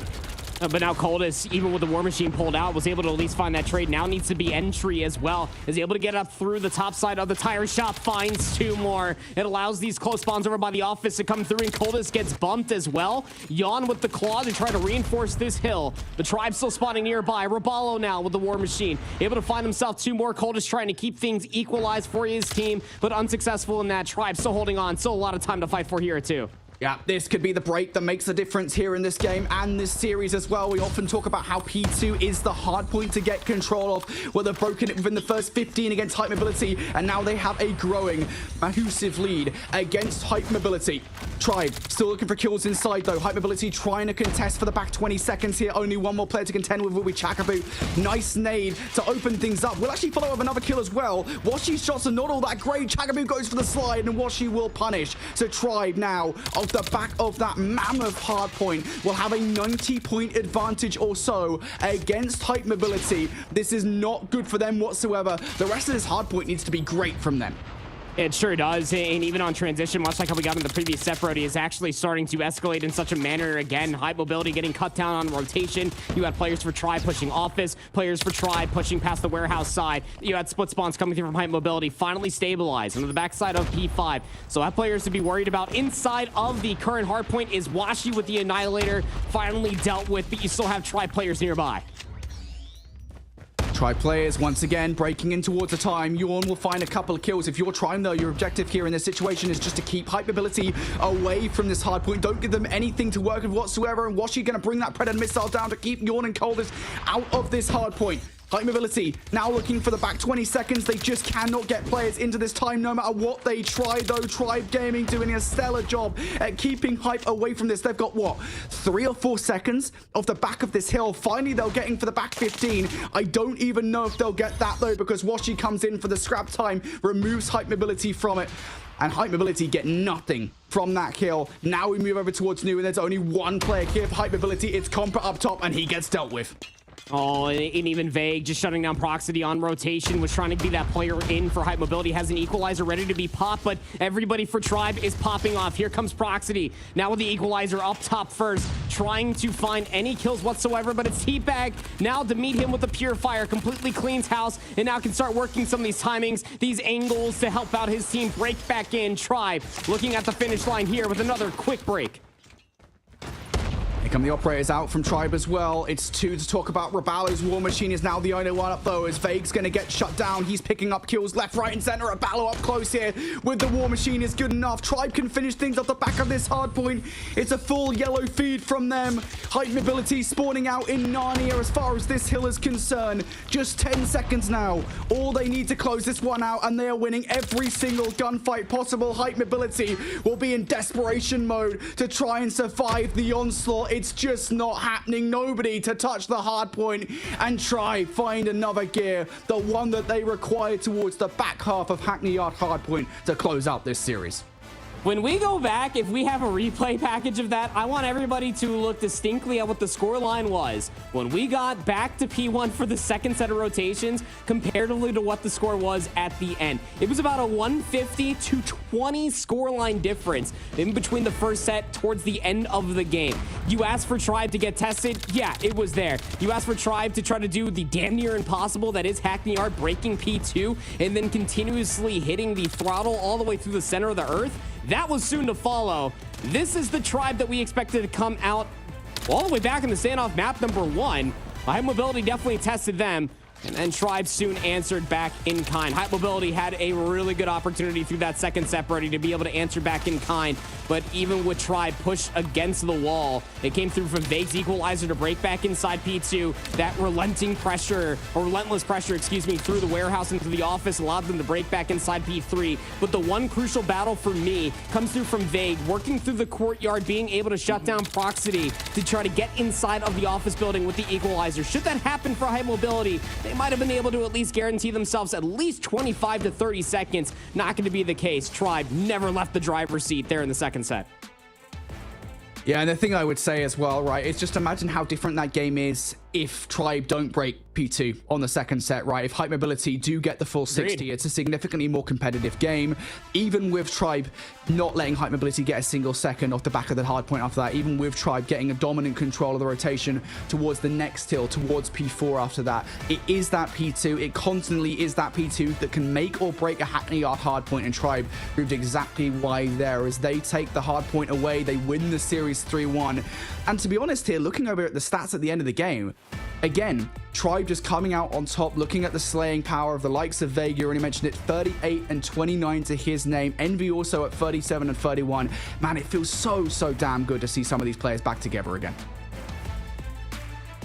Listen, that was an insane performance on behalf of Tribe Gaming, but we knew that they were capable of either coming back when they're in a situation where they're behind, or just being a strong team in general. I'm actually really impressed by Hype Mobility, because they were able to take a team that we've said time and time again is the best in the region, and not only take a map off of them, but make them struggle to get some of the wins on the other maps. I think that was really indicative of how much work they put in between open finals until the challenge season. They worked hard on their squad. They knew who they were facing off against. And even though they lose this particular matchup, they still have another opportunity. They'll drop down to that lower bracket and they'll be facing off against Hydra, former Pollos Locos, the team that lost to Nexus earlier on in the day. And I think this is going to be a banger of a matchup now, Brody. Yeah, honestly, all I'll say, right, is who on earth put Group B together? Because every single team in this group is on fire. It is an absolutely wild group. And yeah, Hydra and Hype Mobility, and I think we kind of both written them off a little bit about, you know, you're having to face Nexus, you're having to face Tribe. Surely you're not going to be able to do anything. And albeit, you know, Nexus win 3-0, Tribe win 3-1, the maps themselves are competitive. Hydra making a close hard point against Nexus, giving us a close search and destroy against Nexus. And we just saw what Hype Mobility were able to do.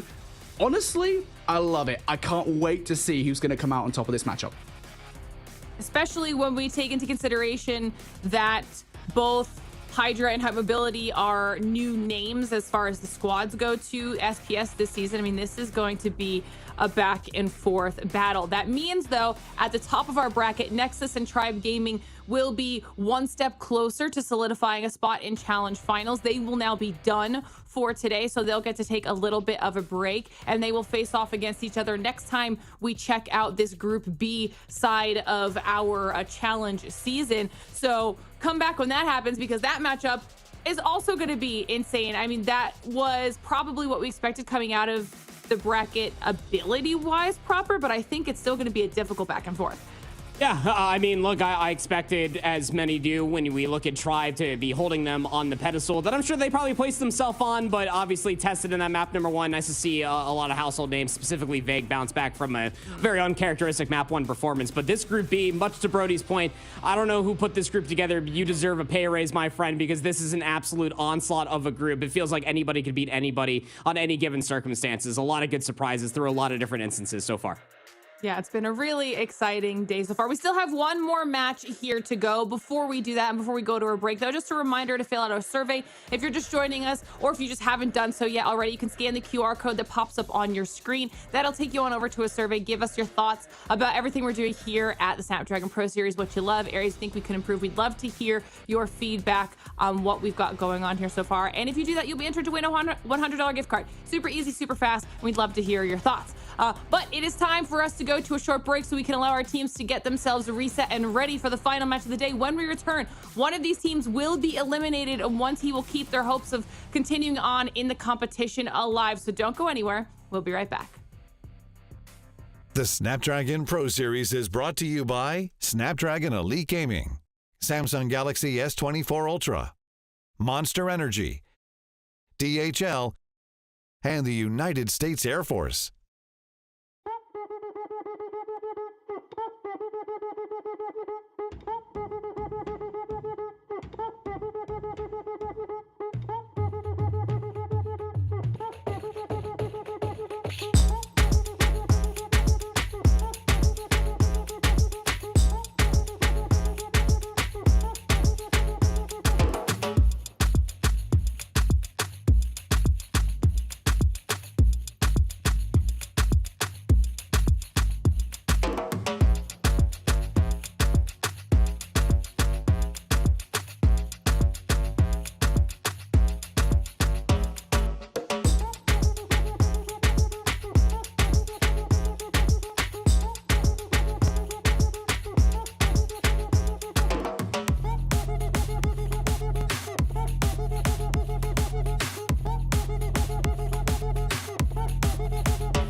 Looks like the players are ready.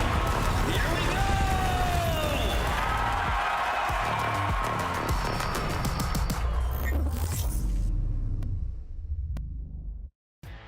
All right, everybody, welcome back to the Snapdragon Pro Series. I hope you enjoyed your break and that you are ready to dive into the last match for today, which will also be our first elimination match for Group B between Hydra and Hype Mobility. Both of these teams having faced off against some pretty tough opponents on the upper side of that bracket and now fighting to stay alive in the competition here. This is going to be a really, really close back and forth. A great way to close out the day of competition here. Hydra put on a performance, as did Hype Mobility. I think it's gonna be tough, Brody. Honestly, yeah. I mean, like, so often I think you kind of, you want to write off the lower round one matchup of just like, all right, look, here's the teams that lost. They're not that great, and, you know, they're not going to do that well. These teams are great. I really enjoyed them going up against Nexus and Tribe respectively. Hydra, of course, did go up against Nexus. They were very competitive on Hackney Yard. Hardpoint, they took a few rounds in Search and Destroy. It was really just the control where it felt like they weren't in the conversation. But still, Hydra are a great team. They look awesome. And I think, you know, we had that conversation about, look, you know, this is a team that in their LATAM region last season were not that competitive. It's good to see them being competitive here. I think Absolutely. expectations weren't set too high when it came down to their opening round matches. I think that much you could say in between both Hydra and their opponents as well, is that we didn't expect them to be able to do the things that they did. I'm sure that they probably gained a lot of fans today. Very unfortunate we have to say sayonara to at least one. Yeah, it'll be a tough back and forth for these teams, and it'll be a little bit sad, like you said, but I'm excited to see which one can fight to stay alive in this lower bracket. This was not an easy group, like you both have said a couple times now, so a little bit unfortunate, but we'll pull up our map picks as well, see what we've got going on. A little bit of information obviously gained on behalf of both these squads as they're able to watch each other compete against those other teams, and now we get to see what they decided to go with. You are wondering where the firing range was. Well, it's back in here now, Brody. Love to see it. It wouldn't be COD Mobile without a firing range. I felt so homeless with COD Mobile over the last few days and weeks. We've not had a firing range. I've been really sad about it. We've got firing range. It's back in the mixer, and you love to see it for map number 2. Also back in the mixer for this best of 5 is going to be Standoff to kick off this series, and that's interesting, of course, because you saw Hype Mobility take that map earlier on against Tribe, so that's good for them. And we get the Hackney Yard that Hydra made life tough for Nexus as well. So honestly, to see both of those hard points here in the best of 5, I think that's probably the most interesting thing here. And Hackney Yard is back for map number 4. We get 3 best of 5s on one single day for one single broadcast, and they all have Hackney Yard potentially to be played. Very interesting to be able to see, because both of our 2 teams did surprise us at certain moments on that map mode combination. Respawn specifically for Hype Mobility were very good, though this Hydra roster could definitely slay. Very excited to see what they do look like on Standoff, because I'll keep it a $150 with y'all. I think that Hype Mobility's definitely got my cash in this brag. I mean, after what we saw them do up against Tribe as well, I'm not surprised by that, but not going to count anybody out yet, because I think we've seen quite a few moments throughout today and just in this region, in EU as well, where we've been surprised repeatedly by teams that we've considered underdogs. So I think this is going to be a great way to at least finish everything out. And like we said, everybody at home, if you're just joining us, whoever wins this match will stay alive and continue competing in the lower side of the bracket. Whoever loses will be eliminated from the challenge season right now. Okay, so chat, let us know your thoughts. Who thinks taking this one home? Who's going to survive and continue on? Because match number 3 is about ready to get underway. So let's close out this bracket. Well, we have to say goodbye to one of these 2 teams, and that's really sad because they provided us a lot of entertainment over the last few hours, Andy. Honestly, I think it's kind of a byproduct, right, of the system that we have here. Obviously, if this was last season where we had the round-robin format, we'd get to see a hell of a lot more of these teams. We'd get to see kind of what they look like stacked up against the Group A teams, and I think, inarguably, at least for me, I think they probably would have destroyed them. So, yeah. You're going to have to say goodbye to one of these teams here. It probably would end up destroying them. I mean, we traded room to grow with round robin to not a whole lot of margin for error. That margin for error is now gone. Both of these 2 teams did face off against our 2 of top 3 teams that we have, because we don't want to exclude status quo from that entire conversation within their first round matchups. But you did have a lot of bright spots if you are these 2 teams to walk away from when it comes down to this best of 5. Not all of the data in the world, at least for you and me, maybe more for Hydra when it comes down to search and destroy, but respawns for these 2 teams didn't look too shabby, specifically for the Hardpoint. I think we're mostly looking at the operator manipulation coming through from Hydra, what they were able to do versus that Nexus roster there on that Hackney Yard, comparatively to just the overall slaying prowess that we got from Mobility versus one of the top, if not the top dog here in North America versus Tribe. So again, this is a coin flip, honestly speaking, on which way this might end up going. Not too sure which ways the map set might end up going. All I can tell you for certainty, this is going to be a square up, because qualification is still on the line. Yeah, absolutely. These teams, they were fighting hard against Nexus and Tribe respectively, and they're going to be fighting even harder now because, as you said, their tournament lives are on the line. And it's important to note as well, something well ahead of us in this situation. You're not just fighting to stay alive in the Snapdragon Pro Series. You're not just fighting to stay alive for a potential spot in Challenge Finals. Down the line, you're fighting for a chance to represent your region in the Call of Duty Mobile World Championships for this year. There's only a handful of spots for North America on the line. And given how competitive these guys have been against Nexus, against Tribe, honestly, it is not that far outside the realms of possibility, especially given what happened in the European region yesterday during Challenge Finals, to say that there is a real shot that these guys have at taking one of these spots. So they're fighting for a lot here, Andy. Yeah, oh, absolutely. And I think I speak for everybody that not only lives in the North America region, but has also been there for the past 2 World Championships, is that NA just needs to get back into their winning form. What happened at DreamHack Atlanta was lackluster, and that continues on the conversation of what you and I talked about when it comes down to these European teams. We just need to be able to compete better with the Eastern teams, especially when you think about some of the super teams that were made, not only to still compete against what is known as godlike over there in the Indian region. So a lot of eyes on here for North America to step up again through all the roster mania. We've concluded to a lot of these teams to be able to step up to the plate and potentially beat some of those teams when it comes down to LAN in a few months' time. But then you also have these other teams that kind of got some of the best parts of other teams to be able to maybe find their own different route and avenue to represent the North America region, to your point there, on such a global stage. So still a lot of time left to potentially be able to do that. Again, it just comes down to this one best of 5 to be able to see what you look like when the pressure is truly on. Could end up quite literally making or breaking a team, if not a couple of individuals. Yeah, and you talk about kind of the international stage, right, and what things have been like for North America, and of course you kind of briefly mentioned there Europe. We don't need to talk about that. But for North America, obviously, I mean, for Worlds last season, obviously, I think a lot of the hype was around the then Luminosity Gaming. Of course, then they became Seminole, being the team to beat. I mean, that was like the vast majority of our storylines going into that event, that, hey, Luminosity are definitely going to win this event, and then they didn't. They got shot by Godlike. But even beyond that as well, we talk about Mobile Masters most recently. I think it was back in April, right, where Seminole, I think, were kind of short-handed a little bit. They lost Tectonic before the event. I think it was visa issues that prevented him going out there. Cartels did a really solid job of filling in for him, but even that wasn't enough for them to overcome Q9, I think, were the team that beat them in the semi-finals. So North America, I think, just, again, they do need to get back on top. You need the best representation possible at World Championships. And these two teams, while they aren't necessarily the best, with a little bit more practice, a little bit more seasoning, these guys could come out on top. But they have to get past each other first. It is do or die time. Your safety net of the lower bracket is gone. You lose this series, you're out. Standoff Hardpoint going to be the first venue for a very crucial best of 5 series between these two teams. Again, we did see this Hype Mobility team go up against Tribe. They were able to win this. It was the map #1 in their previous best of 5 that didn't even conclude not too long ago. So maybe you might be able to continue on with such an escapade. The opening wave of gunfights might suggest to do so. They're on the better side of the map, Brody, and they're currently soaking up some time. Hype Mobility very happy with this hardpoint control, just like we saw versus Tribe. Now looking for more kills. Compa and Chagaboo going to combine for a couple here. Hype Mobility already starting to earn some streaks early on in this game. That Hunter Killer drone will be in the back pocket for Compa. I think he's going to utilize it early on to try and get some P2 control. Hype Mobility, they get the first 30 seconds off the back of P1. Now already starting to fight for P2. But Hydra are being pesky. They're being annoying. They've got Fabuloso in towards that gas station. And I do wonder how much damage he can do. He's going to have to do something here because his teammates are dying around him. Yep, sure are. Good wave of gunfights on transition here for Hydra. Would love to be able to find where Comp is located at. Are they even aware that he's still hanging out up here? Awkward 1v1. Somehow Comp is going to be able to walk away with 2, but Hydra is still able to get the job done. They're currently in possession of the time, but Hype Mobility not too far away.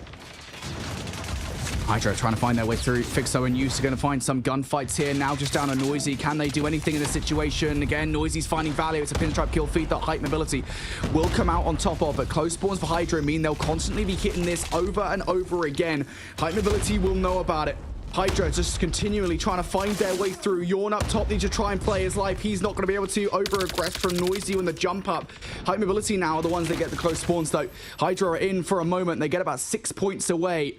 Hype Mobility now back in for the contest. Proxy waits patiently for Fixo to come in for the chow. He will pick up that gunfight. And even better here for Hype Mobility, they get the scrap time, they win those gunfights, and now they're starting to win some gunfights on rotation. Yeah, and they're just going to leave Hydra to spawn up all the way to the backside of the warehouse as well. This is phenomenal work out of Hype Mobility just to manipulate the map. You still have players for Hydra lurking around inside of Grandma's. Last alive at this point is Fixo. Has the R9 up top, but how long is he left for this world? The rest of his teammates still spawning all the way in Narnia. And the way that High Mobility are just waiting for him to peek to try to give his teammates some assistance, they have broken. High Mobility continue to build their lead. Can't afford to let this one go. If you're Hydra, you need to break this pretty damn fast. If not, Hype Mobility are going to garner some serious momentum early on in this game. They already are. Chagaboo now. Sparrow up top. Pre-fire pretty good. Great communication coming up from his teammates to let him know that there was a player trying to make that jump up happen. Hydra, though, can they break through? Noisy with the claw is going to do a little bit of damage here. Just now one more player to deal with. And yep, Hydra will unearth Hype Mobility. A crucial moment here in this game. Hype Mobility still trying to fight back, though. Proxy purifying the back pocket isn't going to go for it, and I think that should decide this hard point. Hydra needed that time, and they're going to get it. Yep. This will slowly get them closer towards Hype Mobility's 70-point line so far. So we rotate over towards the bakery. We'll have Hype Mobility here first. couple operators to play with in between Proxity, who has that equalizer should he want to use it. Well, he's immediately gone. It's the Sparrow for Fixo that opens up here for Hydra, and they utilize this momentum to try to break on it. Here we go, Hydra attempting it. Dawn gets a couple of kills before being removed from the hard point. Now Proxity just going to be sitting here lying in wait for all the targets to come right into his FOV, but he will only find one. Jumps up at the wrong time. Fixo doubling up with the R9. Noisy now finding a way through as Chagaby is only able to get one. Hype Mobility have been removed from the hard point, but they do have the close spawns. They can fight right back in. Compa doing exactly that for one kill. Saucy and Noisy combining for two though. Back and forth here inside the hard point as Hydra continue to send respawns from the close spawn. Hydra can't get anything. Yawn will get 3. Hype Mobility now looking for the back 25. Yeah, sure are. Might just be good for it as well. You got split spawns coming through from Hydra, and the timing is just not equating to them being able to utilize that pinch, as Kappa utilizes their Annihilator there to be able to go on a Herculean 4 spree to end this set of hard points. It is going to be about 113 to 67. Hydra got belittled when it came down to the opening break off for this map number 1. That was a continuation leading all the way in towards Grandma's hard point, but High Mobility able to lean on that with their point lead thus far. Gonna open up this set with a Predator missile, but Hydra currently in possession of Brown, trying to get themselves closer towards this 114 scoreline. High Mobility 40-point advantage over Hydra right now. Hydra going to dominate the kill feed though. That is the start that they wanted to try and garner control of P1 and map control off the back of that as well. Mobility looking to find a way through. Coldest will open up with the first kill. Keep an eye on number 4 on the minimap. That's Proxity going in for a flanking play. He's going to get read perfectly from Fabuloso though. Kills around the front also being won by Hydra here. Yawn though will contest. Coldest on the other side will find a frag. The spawns all of a sudden flip in Hype Mobility's favor. Again, Hydra might have had a good start to this hard point, but now they're in danger. Just takes at a moment's notice being able to find that quick 4 dead, and how fast Hype Mobility were able to get themselves on the better side of the map. You still have one player lurking, or did, I should say, and that was going to be Noisy, dealt with over by the gas station. Now look at the setup for Hype Mobility. Got one player of Proxity lurking inside of Brown. You got a crossfire setup on the backside of the alleyway. Even if Proxity goes 1-for-1, it's still good information to have. And no 1-for-1s here though. Hype Mobility winning every single gunfight. Hydra have one more player in the backline though. What can they do? Fixo able to pick up one inside the point. Has to open the door now for Hydra to find their way through. Used pre-firing shots towards the smoke. Can he find anything towards the hard point? Proxity and Compa forced up towards the stairs. You take and contest if you're those players at the moment, because you've got those close spawns through. Forced up the stairs are Hydra. They can't get anything done. Hype Mobility at the very least here for Hydra do not have full control of the back alley, but they do have full control of the hard point. And again, that's not good for Hydra considering the lead that is growing right now for Hype. It's just the firing line that Hydra have to try to slide across. They even try to contest this time. 20 seconds are all that remain here at the end of P2. And Hydra is still spawning over by gas. Look at the minimap. Hype Mobility off of the respawn say that's fine. There's only 10 seconds left to gain. Hydra are still spawning back gas. Let's just rotate over towards new, and that's exactly what they do. Hydra have no choice. They have to concede the back 5 seconds just to cut through the middle of the map and try to win these wave of gunfights just to get possession of the time. You have to make sure you win this rotation if you're Hydra. You have to make sure you take all of these players out of the spawn positions. Proxy's going to use the Predator missile to try and force everybody in towards Grandma's or Kebab. Not really finding much off the back of it though. Operator's now coming out. Yawn's able to find one. Yawn just bursts in towards the hard point with the claw. How much more can Yawn find? Fabuloso down for the count as well. It does not take long for Hydra to find themselves out of the hard point. If you're asking what the difference is, what has Hydra been missing this entire map number 1? It's moments like that out of Yawn just to go on an absolute tangent, be able to flip the map back in Hype Mobility's favor to let their lead grow. They're about to be at 200 points before Hydra can even get close to 150. And it's a couple of players that are showing up and just letting their enemies absolutely have it. Yawn, we talked about that acquisition for Hype Mobility, has worked out wonderfully for Coldest to keep his pressure up as well. 10 seconds are all that remain, and Hydra gonna send at least a couple players, maybe try to combat it for what, about 5 seconds, 2 players strong. Hype Mobility don't care, they're already inside a bakery. And the lead has now grown to a rather unsustainable amount for Hydra. Again, they're relying on these individual players to try and save the day. Player number 4 up top, Fixo, has to play their life for long enough that they can be a distraction. And over on the other side, they're not getting any help whatsoever. There comes a point where you're actually going to need to try and make those individual plays for yourself. Fixo finally going to activate here for the 1 kill, not going to find any more. And now the reinforcements trying to get past Compa with the Annihilator. Finally, they do so, but you're immediately going to have more and more to deal with from Hype Mobility. They've got the numbers to replenish the control of this hard point for Hype Mobility. They can still finish it here. Oh, what a read coming through, at least for Coldus to read that Fabuloso actually spawned all the way out. Now you have operators being popped on each side. It's a dueling equalizer inside. The hardpoint proximity is going to be dealt with. On the opposite side, Hydra loses theirs. Still enough time to potentially get themselves closer to 250. Chag, smelling blood in the water, pulls out the Sparrow, looking to call game. There's not enough time to close it out here, but Hype Mobility just mere seconds away from doing so. Oh man, it's just the second half of this hardpoint. Hype Mobility has absolutely been on fire. Hydra have had nothing to say whatsoever, and now they need to be perfect for the remainder of this hardpoint. They still have to fight for that scrap time as well. The grace period now will be about to be over here towards P1. It will pop. Hydra the first team through. For how long though? Hype Mobility already starting to earn gunfights here. Hydra can't get anything done. Hype Mobility a few seconds away from victory here. Hydra, can you find your way through? They're being cut off at the source, and Hype will take map number 1. A close hard point through the first half. The second, I wouldn't want to talk about it if I'm Hydra.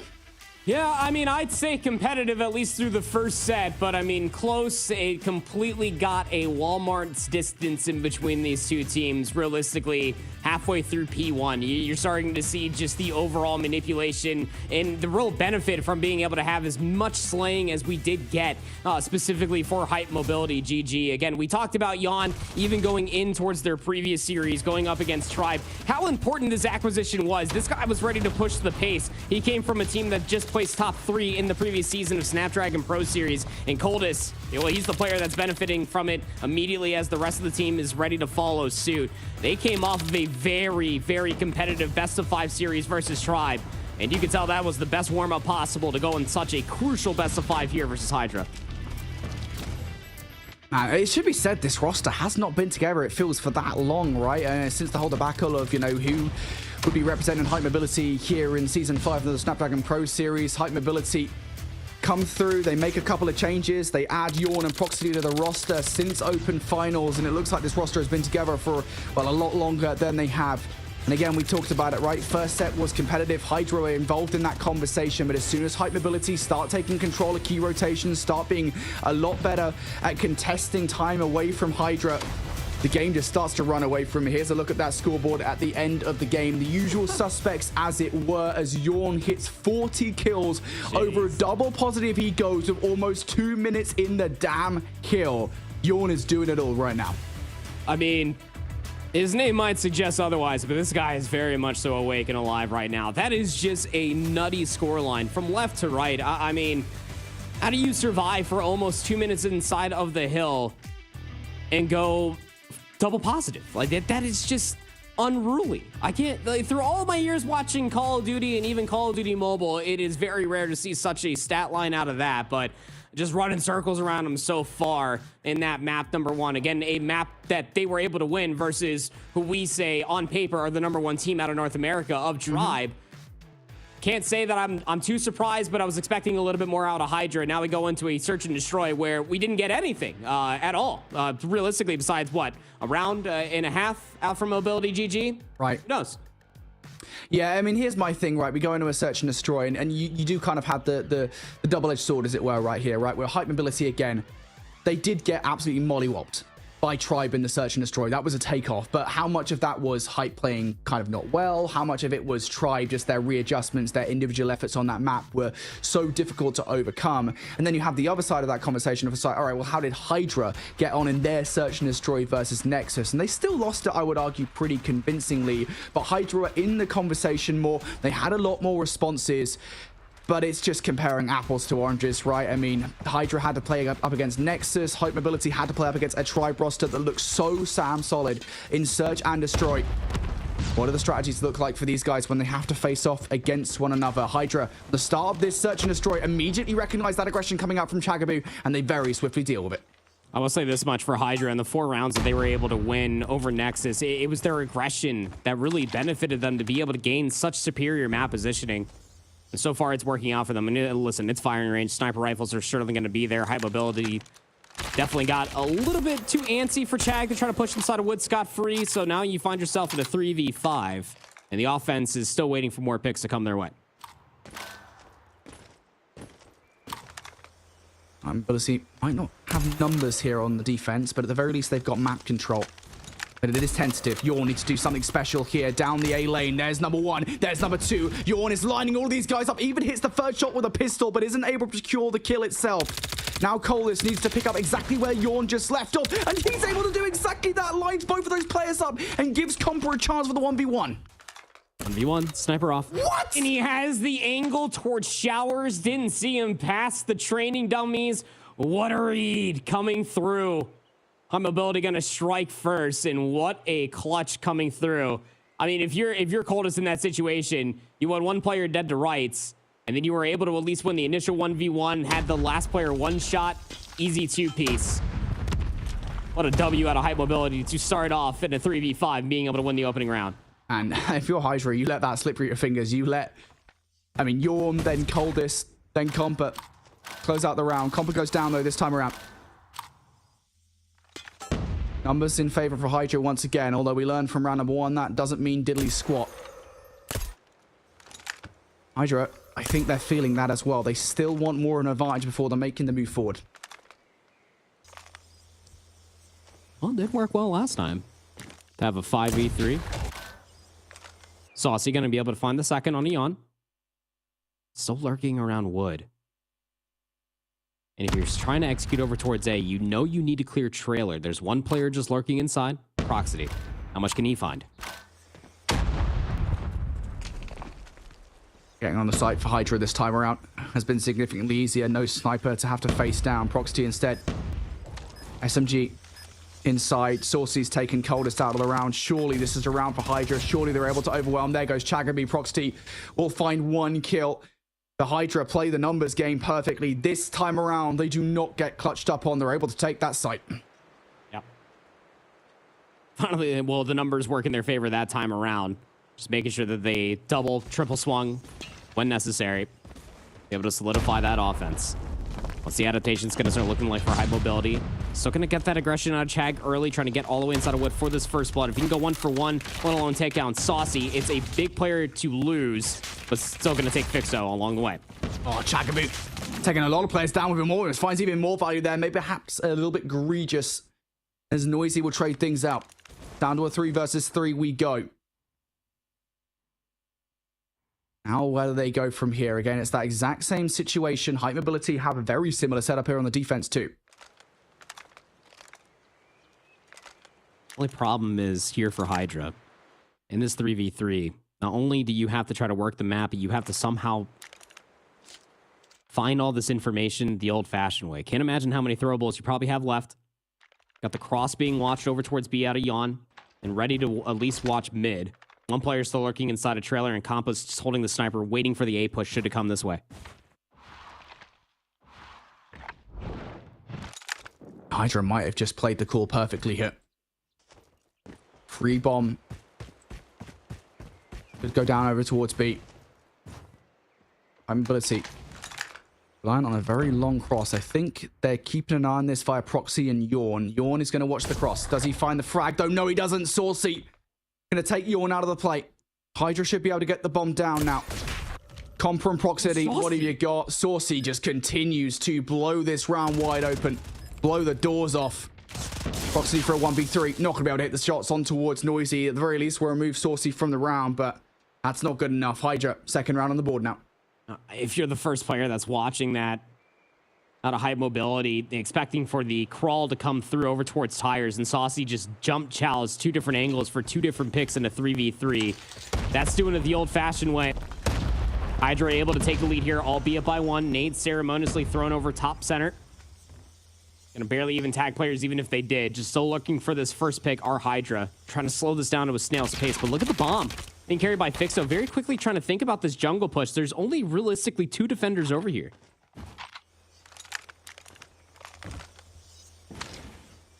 Yeah, Hydra, I think, just again, trying to fill things out. Looking for a first shot. Yawn just taking some shots down A. None of them will connect. 45 seconds now. Remove from the round. Hydra need to make a choice as to what they want to do in this situation. A lot of shots being taken from height mobility, none of them actually resulting in any map control whatsoever. You just need something, some kind of kill here to split the difference. You'd have to expect that. Proxity's lurking inside a trailer. He's been here through 3 rounds so far. Don't get too antsy here, son. Just wait.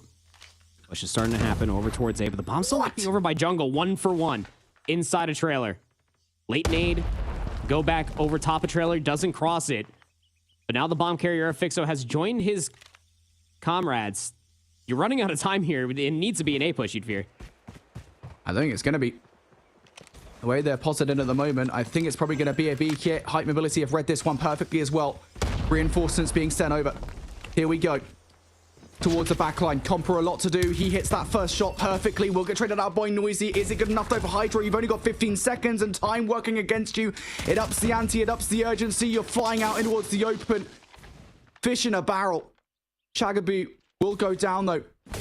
Now 1 versus 2. Noisy again forced with not really much time on the clock to make a bit of an egregious challenge. It does not work. And it is time, I think, was the biggest enemy there for height mobility. Or Hydra. That sure was. And again, that's such a tough gut check call to try to just say, hey, we just went 1 for 1 inside a trailer. We're going to double back over towards B where we have no information. Allows a tied up S&D here. Round 5 and Yawn is just letting them absolutely have it. You think it's called a fire range. Yawn living up to the name. Finds 2. And nicely done from Saucy at least. Pick up a kill. I'm going to find more value here. Bringing this down to a 2 versus 2. Should be enough to be able to grab the bomb, perhaps even get it down. I don't know if Proxity's the kind of player to egregiously chow out. He hasn't behaviorally done that before. If anything, height mobility might be relying on the flanking player coming out from Chagaboo. Saucy's watching it like a hawk, though. And again, you know the Proxity's last alive. You know more likely than not where he's going to be coming from. Do you even bother getting the bomb down? You just wait for the chow. They know where he is. The first almost gets the second. I mean, Use lives with a cold breeze and a half, and he was dead. Golly, that double chow couldn't have been any more disjointed, but it works out. Hydra able to get a 1-round lead once again. There's a reason why I talked about Saucy need to be dealt with early on in this round. He's up to 10 eliminations through 5 rounds, Brody. Hydra look a lot more certain in this round, though. Noisy drawing that first blood is going to send Comper scarpering away from the site. And Hydra now move over towards A. Have they just played against themselves, though? Proxy might be able to find some value. No, just run straight past the only play he probably could have picked up and instead gets traded out. And now Hydra have played this perfectly. They should have the A-bomb site to themselves if they get the bomb down fast enough. They're looking for it, but they're also looking for a player to maybe try to challenge through American, and Yawn is here, finds himself 4 in a row, looking for the ace. The last player, Saucy, currently top 10, 2v1. Saucy has a lot of time to try to work this, but not a lot of angles of opportunity, especially with 2 players playing inside a trailer.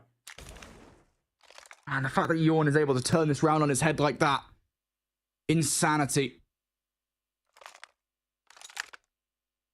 Saucy, though, stellar search and destroy thus far. 11 kills to his name.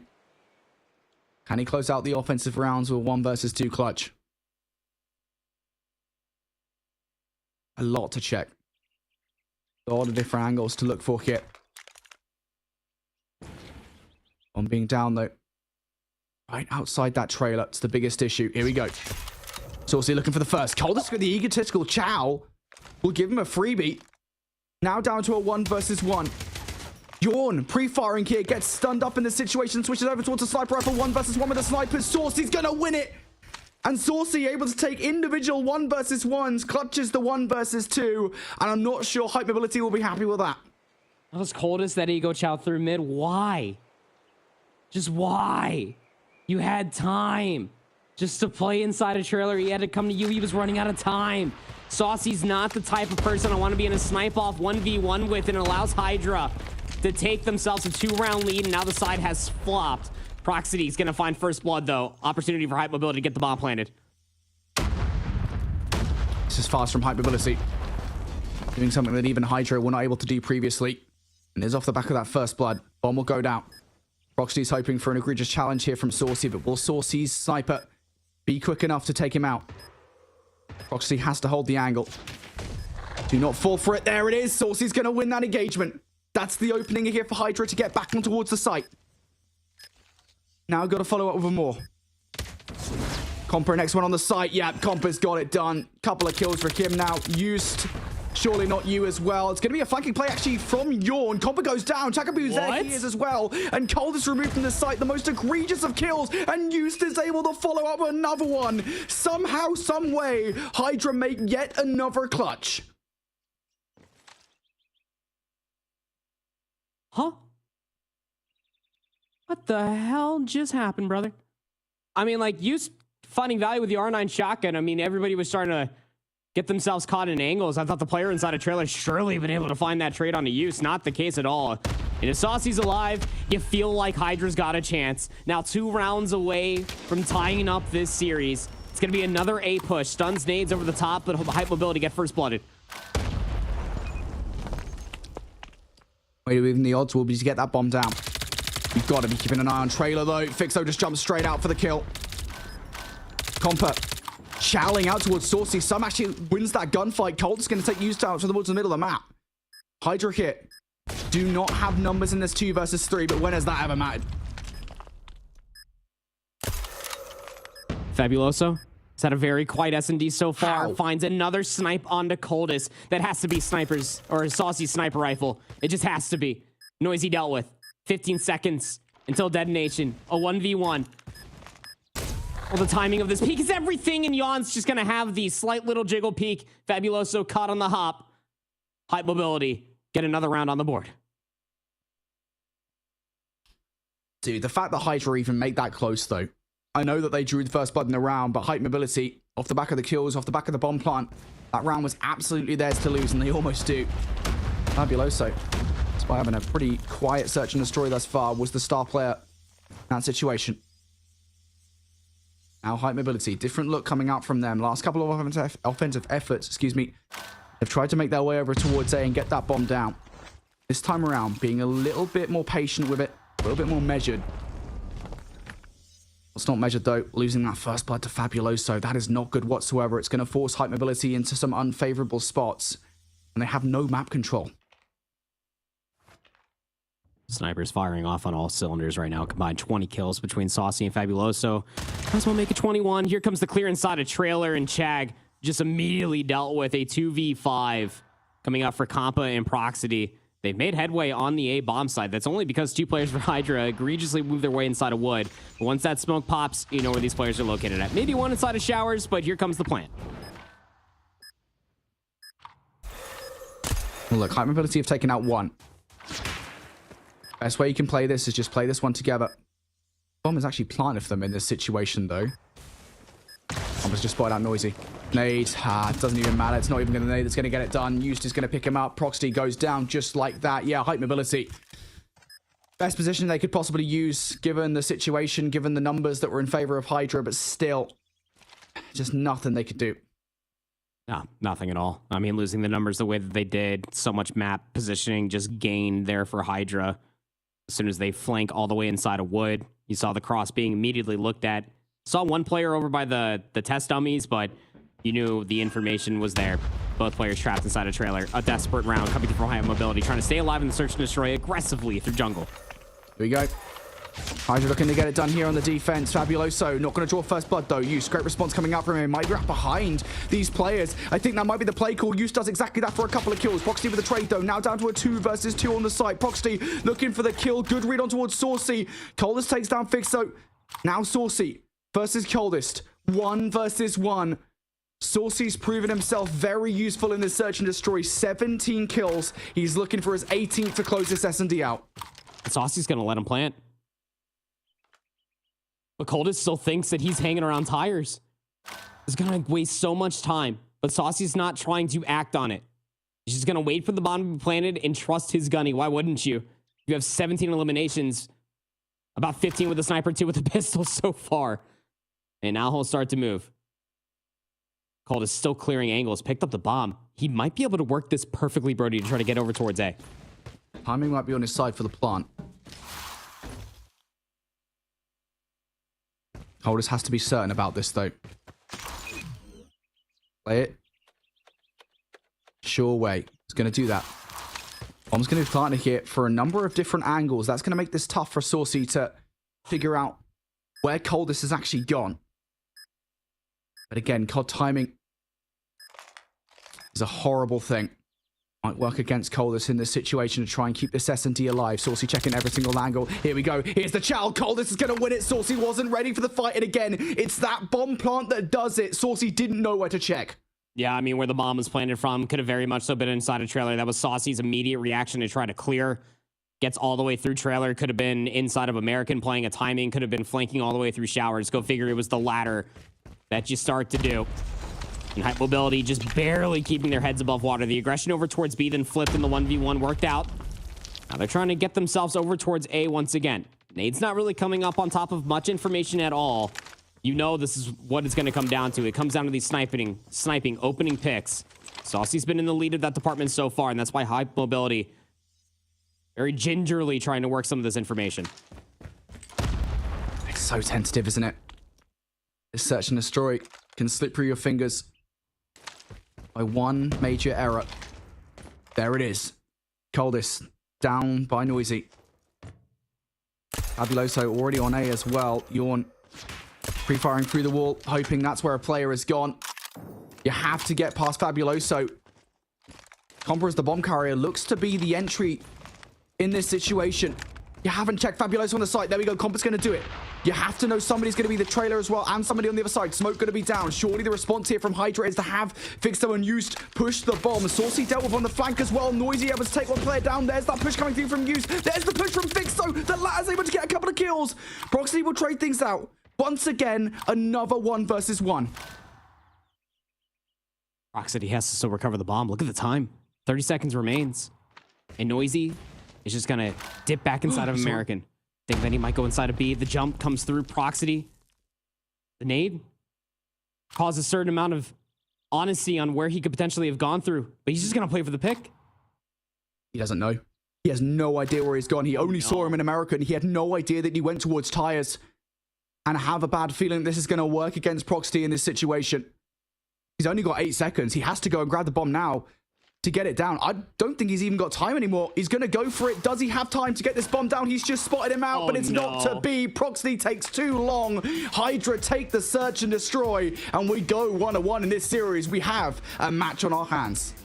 For a very colorful search and destroy, what an anticlimactic conclusion coming through. But again, there's only so much you can do. I mean, for all of you know, last player for Hydra just pops active camo, goes full Houdini mode, and you don't know where he went. Could have very much so gone back inside a trailer. You didn't have all the time in the world. That's why I pointed it out the first thing in that 1v1. But I will say this much out of Hydra. What little data we did get versus Nexus was actually a decent amount to come in towards the search and destroy. And they were manipulating the map quite wonderfully. Saucy's sniper rifle is the gosh darn truth. I mean, this guy was putting very losable rounds into the most winning situations I've ever seen. We had pop-offs from 2 different sniper rifles. We got a lot out of Yawn. We got a lot out of Coldest, surely. But Saucy was the one that is going to walk away with the search and destroy. Rather confident for the map number 3. Hydra definitely will not be back down off of a very steep map 1 loss. Very good here in the map number 2. What's your favorite sauce, mate? Tomato sauce? My favorite sauce? Mayonnaise? Szechuan sauce. Oh, I'm a fan of this sniper sauce. Beautifully done in that game from Saucy. I think, what, 18, 19 kills is what he has to finish with off the back of that. Just honestly insane. I think especially in some of those early rounds, I thought maybe Hype Mobility could try and throw some decent looks at Hydra in towards their offensive efforts. And I mean, damn, they definitely tried, especially on the first couple towards A. But Hydra able to clutch up time and time again. Just looks so damn good in Search and Destroy. And again, I think we asked the question right. I mean, were Hype Mobility struggling in Search and Destroy against Tribe because they were the ones, you know, making errors, making mistakes? I don't think they were. This is now the second Search and Destroy in a row where they've just simply been outplayed by the team they were playing. Hydra just looks so good in S&D. Yeah, I'll say 17-7. Out from Saucy. Takes double positive to the moon. And just what we were gassing Yawn for back in the map number 1, Saucy says, hold my apple juice. I'll do it here in the firing range, search and destroy. Golly, what a performance out from Hydra. Went back and forth to really start things off, and then Hydra really started cooking with their aggression. And it's the same thing that I highlighted when they were going up against Nexus on Tunisia. It comes to fruition here in the map number 2. And I love that point that you brought up. How much was it just going up against Tribe, a very dominant force, and how many was those rounds just being exploited by Hypermobility, kind of getting punched in the face through a lot of these rounds. So many first bloods going in Hydra's way. Did not keep count, but I'd say that probably the majority were going their way for sure. Well, Hypermobility lose that search and destroy. Hydra able to tie the series up at 1-1. That means we do have yet another Arsenal as the swing game here in this best of 5. Oh boy, we love to see it. And honestly, again, I have no idea how this one is going to go given the controls that we saw earlier on today. But it is worth saying Hydra got 3-0'd in their control. That was an Arsenal control. Hypermobility forced Tribe to a round 5. So there is a very stark difference between these teams' earlier controls. I think it mostly just comes through for Respawn. It's the same conversation we had going into the standoff map number 1 when we're just looking at the tail of the tape in between these two teams, is that the slaying surely might be there for Hydra at certain moments of time, but it is consistent when it comes down to this Hypermobility team going up against Tribe Gaming, even in the losing fashion that we saw there on the Hackney Yard map number 4. They were still slaying with some of the best, and I think that was a continuation that we got in the standoff map number 1. And I think you're kind of nervous if you are a fan of this Hydra roster that we are going over towards raid for control, because this is a very loose map to where SMGs can go unnoticed, where timings might go unchecked. Hydra really need to be on their toes here going up against Hype in this swing map mode combo. All right, well, is it a respawn thing? We're going to have the answer to that question here in just a second. Proxy has the answer, it would seem, right off the rip. Hypermobility wasting no time, dispatching with Hydra at the start of this game. Only 2 kills going to Hydra, and now going to be 3. Hypermobility not so certain on this B push anymore. They've got a backup plan in a player over by A, but the vast majority of the gunfight still being won by Hypermobility over towards B. Fabuloso and Saucy, though, offer some resistance, and now they might need that backup plan. Coldest chilling in from behind. What can he find? He's actually going to find Fixo here, so this is very disruptive to Hydra. Yeah, good discipline and choice of direction coming through from Coldest. Back through the wheelbarrow window, finds a kill inside of Kitchen. I mean, that opens up the A site now. So first segment's going to be locked in over towards A. Now Hydra is starting to scramble on how they can even try to get themselves back over towards the A control zone. Gunfight's being won by Hydra here, though. Hypermobility, fair play on the actual strategy, but execution's just not that great right now. Hydra are outgunning them. The start of this round was all Hypermobility. Towards the second half of this round, though, Hydra have really stepped things up. Now they've got map control. Hypermobility forced to spawn towards that bedroom site. Hydra, you're okay with this. You've got Saucy just sniping down long. Now you've got help as well coming through. Hypermobility need to choose an exit plan right about now, and they just can't win any of the fights. Houston Fabuloso full control over R. Hypermobility now down by 8 lives. They are stuck in their spawn with 25 seconds to go. This is such a fantastic opening break, has only accrued to 3 segments, and once you know it, they're not on the same zone, so you won't get 60 seconds, and you'll lose more map positioning soon to follow. Hydra can simply do no wrong off of these reprising gunfights. A big one for Compa inside of red, but just a moment's too late and a few lives too short. 1v13? Nah. All right. Not with 2 seconds left, mate. Not unless you're Barry Allen. That's not happening. Yawn's going to get cut short, and Hydra will finish the round with 13 kills. And it was a promising start to that round for Hypermobility, right? I mean, the way in which they played B, the way in which they had Coldest as kind of that backup plan towards A. But as soon as they lost that wave of gunfights, just no map control whatsoever. Unless you're Barry Allen, that's good. That's a good one right there. I'll add that one to the list for later. But now you have an operator ready to rally behind if you are used, but the car explosion will be the first blood. That allows for at least Hypermobility to get further map positioning, but the trade game is what you always have to look at for this opening break. Will favor the boys in blue for the time being. They do have ring control. Hypermobility here on the defense. Looking to try and put a stop to Hydra. Compa's going to get the double up. Now Proxy on the point as well.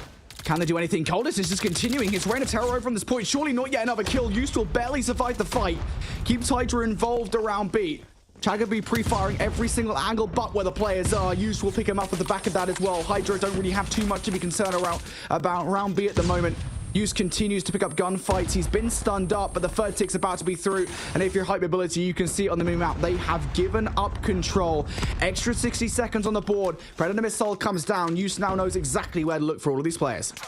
And this was exemplified by Hydra in that map number 1, even versus Nexus. Their ability to understand that they have such an advantage when it comes down to resources, and the way they start using that. They captured that B zone. Predator Missile followed up. Look at the map positioning now out of Hydra. Got themselves inside a kitchen, but the gunfight soon after, majority were won by Hype Mobility, who find themselves now only down by 2 lives.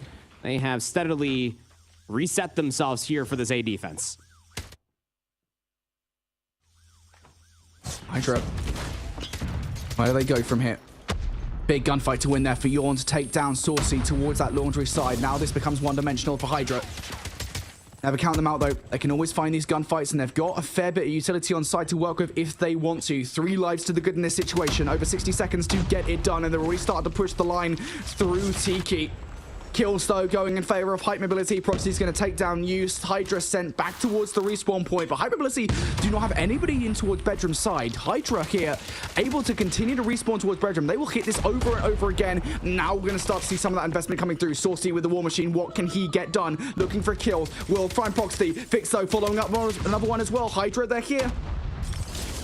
There's one player inside of the Tiki bar as well. Well played by Yawn, and has some assistance as well. It's these smokes that keep coming through that makes this so dicey for Hydra to try to work their way across the poolside. Compa's going to pull out the Annihilator. Yawn still working this Tiki control, and it's another wave of gunfights that go Hype's way. Now no respawns remaining for Hydra. Yeah, gunfights being won as well. Yawn will double up. Hydra should be done in this round now. 20 seconds left, unless Fixo and Noisy can pull off the 2 versus 8. Former goes down. Noisy will find 1 and no more than that. So Hydra make Hype Mobility look a little bit scared in that round, but in the end, it is Hype that come out on top. Defensive held strong towards the back half of these rounds thus far. Another good look for Hydra, the way they started off. That entire offense got on towards the B site. No operators, then started dipping their toes inside the resource pool. But still only 3 segments tied up a piece here between these 2 teams. A little bit of a change coming through here for Hype Mobility. They want to work their way over towards A. And Hydra are a little late to understanding this. I mean, they're starting to work their way through open stairs now. Noisy's going to lead the way with the Claw. Noisy's got 1 player dead to rights inside the box. Just trying to get the gunfight win inside of bedroom. Yawn's Predator Missile helps his teammates stay alive, but an expensive opening does not yield the utmost result that either of these 2 teams are realistically looking for. Yeah, the start of the round hasn't been really that convincing for either team. Hype Mobility trying to find their way on towards B. Backup plan towards A has been shut down, so Hype Mobility now need to make this B hit work. Horsey on the other side with the sniper rifle. Deadly in the search and destroy. Can he be deadly here in the control? No, going to get shut down. Hype Mobility first tick through over by B. Still looking to deal with the players that are trying to spawn trap them, though. Another one of those was going to be Fixo. He's going to get shut down towards Zig. Gunfights now being won by Hype Mobility towards B. Hydra have players in towards the laundry side. They stop dead in their tracks, though. They do not want to push this one. Chakabu taking shots through the wall. B is gone. Hype Mobility content with the start of the round.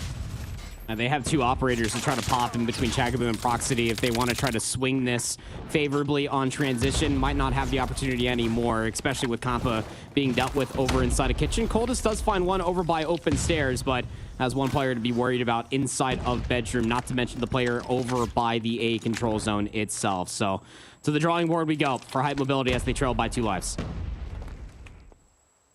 I do like this adaptation coming out from Hydra. I've often critiqued players for teams from not having players towards bedroom side to force the team on the offense to spawn all the way out. Hype Mobility, though, focused on the push through laundry side. Already picking up gunfights as well. Yawn going to bring out the Claw for some kills. He's found 1. Compa able to follow up with another one as well. Hype Mobility here, forcing Hydra to reapproach how they're looking at this offense, or defense, excuse me. Fixo and Fabuloso going to get the kills, though. Hype Mobility here, going to still have to work for this. Chagabu now with the Sparrow. What value can he find? As Hype Mobility look for a way through. That back spawn push did not work out how they wanted. I mean, Chag had to hit the brakes even with the Sparrow, wanted to work that pinch all the way past to the back stairs of the basketball court. Now has to try to work some of these kills. This will help his team get a little bit further forward. Goes 1 for 1, takes himself out of the equation, but also loses Compa along the way. So back to just kitchen and money window control, but you still have youth that's existing over through top and bottom bedroom, just playing for timings and more kills. Might need to prize himself out from such a hidey hole, as now Hydra are out of any respawns. 5v5 with 15 seconds remain. High mobility could lose this round.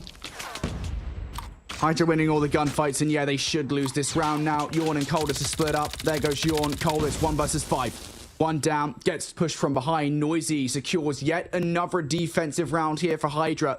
So many of these are coming down to the wire. Hydra able to hold strong. Really got to say that's a job well done out of Hydra, even off of the transition, losing the B control zone, being able to stabilize the flank all the way through jungle, making sure the high mobility could not transition scot-free with any operators that they had at their disposal. Fabuloso going to start off this round here with an Annihilator and just goes flying all the way through pillars with the smoke. It's going to keep him rather honest. Knows that one player's inside of Laundry. Had a good look at maybe Coldest as well, but here comes Use with the Predator missile to try to build a little bit more oomph behind this B push. Already working on the first segment, but nothing captured quite yet. These teams have been so successful at capturing B early on, especially with Fixo pushed all the way up towards Laundry and Sniper watching in the middle of the map as well. Hydra might be more than successful here. They might be able to get B and, of course, plant themselves a nice flag on A as well. Saucy through money window, misses some shots with the pistol, able to finish off Compa in the end, though. Fortunately, he will fall. So I was talking about potential plan moving forward here for Hydra to move all the way towards A, but I think as some of the players that were the advanced guards do go down now, they're going to have to work a little bit harder for it.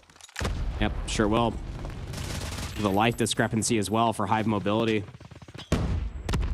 Not a really comfortable place to be sitting at. And Hydra have operators to really put a final nail in this swing map mode combination on control. We'll have to see what they're able to do. A lot of mid-map actually given up, but a timing here for Chag, not going to be the case at all, as they are dealt with. A 2-for-1 trade so far, now 3 is Saucy. Able to find 2 more with a sniper rifle. I talk about that life disparity. It continues to grow right now. This is dangerous for Hype mobility here. This is the biggest danger they've been in so far. This control. Saucy is hitting every single shot with the War Machine, continuing to do damage to the lives for Hype mobility. Down to the final 11. Noisy now going to bring out the claw as well. What do Hype mobility have as a response to this? Not much map control. Hydra have got themselves in towards kitchen side. It's a threat that Hype mobility need to deal with now. Fixo can't find anything with the Sparrow just yet. Chakabu's going to take Use down. Trade coming through from Saucy. Saucy finds a couple of kills. Hype mobility now backs well and truly against the wall. Pressed up against it. Only 7 kills left. Use does have an operator. Put the final nail in the coffin, but Kompa's Annihilator itself is going to be called out immediately just to try to stabilize the situation. 14v6. So very winnable for Hype mobility, albeit down by so many lives in proximity. Going to be able to find 2 more. Should at least sustain kitchen control for now. 50 seconds remain. Yeah, you say winnable. You really do have to be pixel perfect here if you're Hype mobility. Can't lose a single important gunfight. Here's the big one. Saucy. Big player here for Hydra. Fixo going to win his towards the middle of the map. Fabuloso following up with another one. Every single gunfight's going the way of Hydra. Proxy the only one with anything to say, and they're going to get shut down. Chagabu, despite having the Sparrow, it's not going to be enough to pull off a 1 versus 9. We went defense for the first 3 rounds. Hydra finally break serve and take that control. Yeah, they sure do, and it's all off of some really good fundamentals, backed up by a high-octane amount of slang coming through for Hydra as well. This is everything that we actually got from them in that map number 1, but was kind of missing in that map number 3 versus Nexus, albeit Arsenal compared to Raid. Very stark differences in between the 2 maps, but it's still control. It's still a respawn. Hydra just completely blew Hype mobility out of their water, and to be frank, Hype mobility did have a good opportunity to have a better chance to be able to win that first offense had they just completed the segments on B. Instead got a little egregious, try to get themselves over towards A. We very much so could have been loading into a round 5 as we speak, but not the universe we live in at all. Hydra slaying on top of good teamwork, on top of just resource manipulation when they had the advantage state. It was just so good, just trying to show that they can hang with the best. Solid control coming out from Hydra again. Got to give Hype mobility some credit because they were staying competitive. They were able to win at least one of their defensive rounds, and they also made it pretty close here on round number 3 as well. They brought Hydra down to the final set of lives, but this was the round in which Hydra were able to walk away with a victory. Just too hot to handle there, winning it on lives, and we can see that slaying discrepancy as we go towards the final scoreboard as well. Youst finishes at 30 and 17, almost double positive, but everyone is doing their part. Fabuloso and Saucy, shout out to those guys as well, as Hydra outslay Hype Mobility for the W.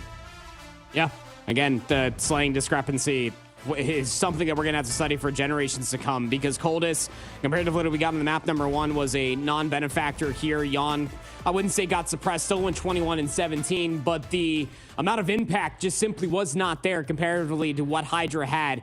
And maybe it could be a momentum shift as well. I mean, we talk about how it's a swing map mode combination all the time here in Call of Duty Mobile for that raid control to go in such a way for Hydra.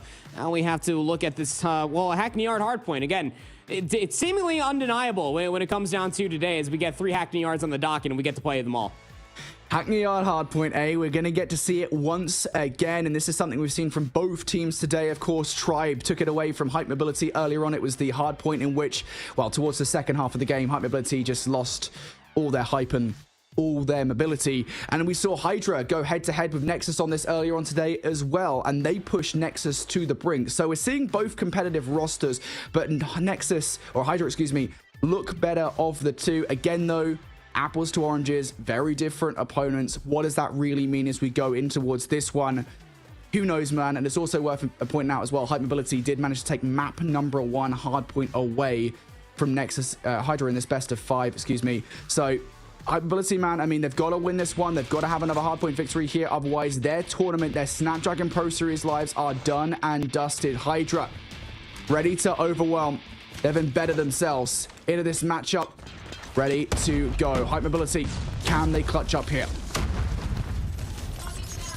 Must win map number 4 for Hype Mobility to force a Tunisia search and destroy map number 5. Again, Hydra, what they were able to do versus Nexus, just not only keep up with the slaying, but also the same thing that we've gassed them for that map number 3. And that's just the resource advantage that they continuously utilize in such a high regard.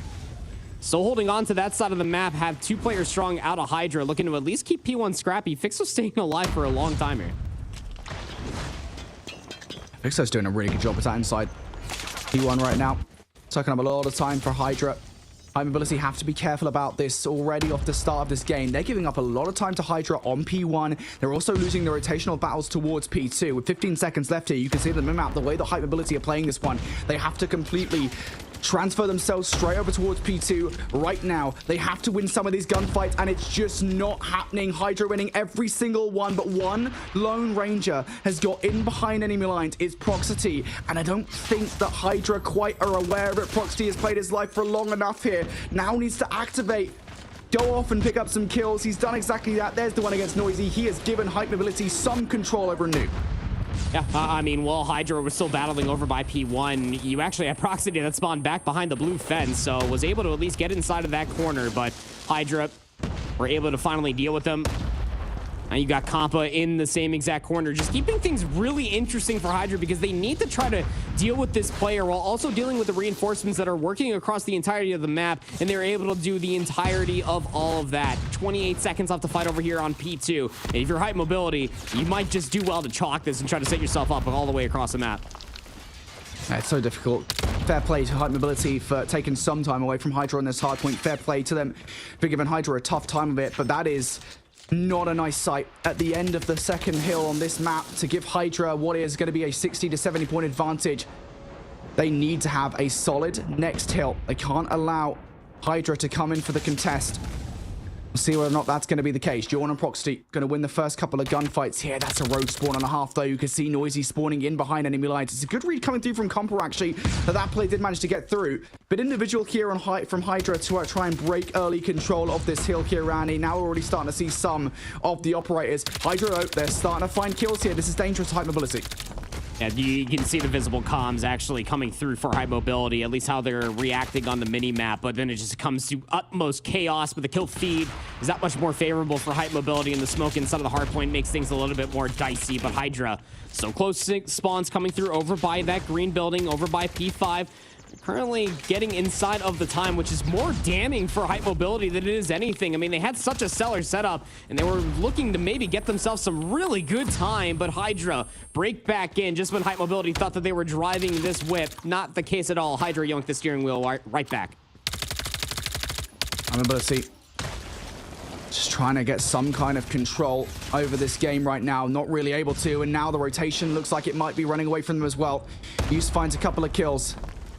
Will have to play his life just a little bit longer. He is currently surrounded by players from Hype Mobility through the middle of the map, though. Maybe he does have the assistance he requires. Used with the equalizers. Sat inside the new hardpoint. Saucy able to find a couple of kills. How much damage can he do? No, Proxy on the other side is actually going to win that equalizer versus equalizer battle. Now Hydra on the other side, though, have more to go. It's Fixo here with the Sparrow who finds a couple of kills. Hydra, they're in for this time. At this point in the game with a 100-point deficit, Hype Mobility need to find a way through.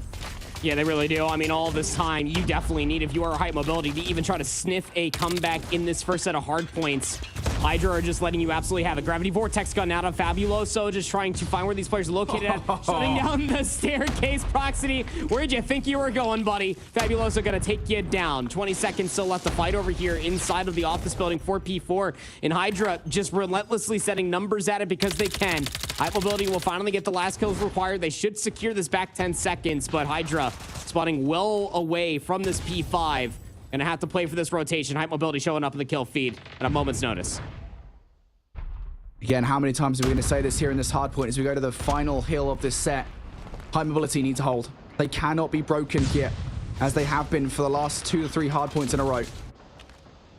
A good start from Hype Mobility. Exactly what we wanted to see. Full yellow kill feed from them. Hydra are going to have a really tough time just getting past. It's so difficult, given the kind of setup of this hill. Maybe Fabuloso has sound the route, though. Up top he goes. Yep, nice pistol on towards Coldest. Now from up top, looking for more damage against Jorn. Is able to get yet another kill here. He opens the door for Hydra to find their way through now. They were momentarily distracted by him. Now Hydra, the assault on the hardpoint. Fixo and Use combine for 3. Fabuloso takes Jorn down. Hydra looking for the back 30, and they should get it. Compa up top, gonna be able to find 2 immediately traded. You still have a little bit of a skirmish happening here for the back 15 seconds at the end of the first set of hard points. Hydra have let Hype Mobility absolutely have it, and the War Machine will be the final say, I'm sure, towards those back 10 seconds. What a first set of hard points coming through from Hydra. Almost every single time that Hype Mobility had some semblance of a setup, Hydra were right there to break it down. Measly 78 points, but still not out of it yet. Could potentially do the same thing that you had happen to yourself, as you are on the better side of this rotation for Hype Mobility. They still need to try to dance for this P1 time. Hey, do not underestimate Hype Mobility here in this instance, though. You need to make sure you don't give them this time. It won't be long before they're back in the game. It's also noisy, though. Couple of kills between them. Now just Chagaby left up as Coldest goes down. Chagaby trying to play his life outside the hard point. He gets hunted down, and Hydra just continue to find a way in towards these hard points. Every single time that Hype Mobility look like they've got some traction, they immediately go off track. Hydra now in control of this hill. It's 20 seconds you have to fight for. You have to send resources to this. Yeah, you absolutely do. Fixo's going to pull out the Sparrow and immediately dealt with as well, so won't be able to utilize that to try to hold on to all this time. And a good way of gunfights to win for yourself if you are Hype Mobility, because not only do you try to secure the back scrap time, but now you have yourself set up over by P2. It's just about holding down these spawns. Set up a little bit of a crossfire. Do not let Hydra pass this blue fence, and you might be able to get yourself a full 60 here and well back into this map number 4. Yep, that's the key to victory now for Hydra. Hold this. Or Hype Mobility, excuse me, hold this. Do not let Hydra in towards this hard point. You've got the setup. Spawn out coming through from Proxy might actually be beneficial to Hydra here in this situation. Can they find any value? Hydra have already gotten past that front line. Looking for Hydra, getting it done right now. Looking for a way through. They're picking up the gunfights. Fabuloso and Yu's going to bring out the operators in this situation. Now looking for kills outside of the kill. What great trust between all of these Hydra players as Yus finds a couple of kills. He has trust in his teammates to pick up those gunfights. He has trust that he doesn't need to get involved with the equalizers. He can zone players off, and Hydra have broken the time away from Hype Mobility. Still got one more player to be worried about if you are Hype Mobility. Currently lurking around up top was Compa. Dealt with, though, a claw towards the end of this rotation. Is going to be pulled for Noisy. That should secure the back 15 seconds. And Hype Mobility are still sending members towards this hardpoint. And look at player number 1 in blue. Saucy, he's already past the office building. Look for Hype Mobility are spawning. It's split all the way across the map. This is a big 1v1 for the rotation, and Saucy's going to be able to win it. Now you're playing off the back foot even more so if you are Hype Mobility. 218 to 132. What do you have left in the tank if you are Hype Mobility? Has to be perfect. At the very least, the smoke from Use doesn't land where he wants it to. This is a very difficult hill to hold regardless of what happens. And you're going to utilize your operators to try and zone off Hydra. Coldest not going to find much with the War Machine up top. Now here comes the path that's been opened up for Hydra to make their way towards the point. Fixo finds one with the R9. You're taking time away from Hype Mobility in this instance. They're fighting back again. Those close spawns for Hype Mobility will give them continual shots at this time. Continual shots at this hardpoint and continual shots at map control. Smokes, though, give Hydra the coverage for the contest. Use now towards the kill will find one. Has opened the door for Noisy. Perhaps to find some of this time. Yawn on the point will find one. Hype Mobility, though, they're not getting the time that they wanted here, Andy. No, surely not. 10 seconds they'll have to fight over. Noisy's gonna get the last laugh on the time. Coldest needs the challenge, but he's one shot. Chag gonna pull out a Sparrow to try to secure this rotation inside the office building. We will go once again. Where are our equalizers ready to go? Kompa's gonna open things up with the Annihilator. Chag towards the end of P3. We'll find two. Split spawns occurring currently for Hydra, but Hype Mobility desperately need to hold on, and they're running out of resources to try to do so. Yeah, there's a few different win conditions here for Hydra, of course. They can keep on hitting this one, but as long as they hold on towards rotation, towards new, they should be good for that backup plan. I think they want to go for plan A, though. Get it done on this one. Used might have found the perfect route in towards the hard point, completely uncontested. He does get shut down by Yorno. Fixo and Saucy come through for the couple of kills. Hydra have broken in towards the hard point. Hype Mobility here, not able to do anything. Fixo firing out these arrows to outside the hard point. Hydra have done it. They've broken in towards the time. All the utility coming down from the heavens now. You cut off one head and two more will take its place. Hydra continue to survive as Hype Mobility go down 3-1 and are eliminated from the Snapdragon Pro Series. I mean, got 3-0'd by Nexus for what? It was not a fluke. They looked pretty damn good on Hackney Yard Hardpoint, and I think that was the solidification of it right there with a map 4 stamp over Mobility.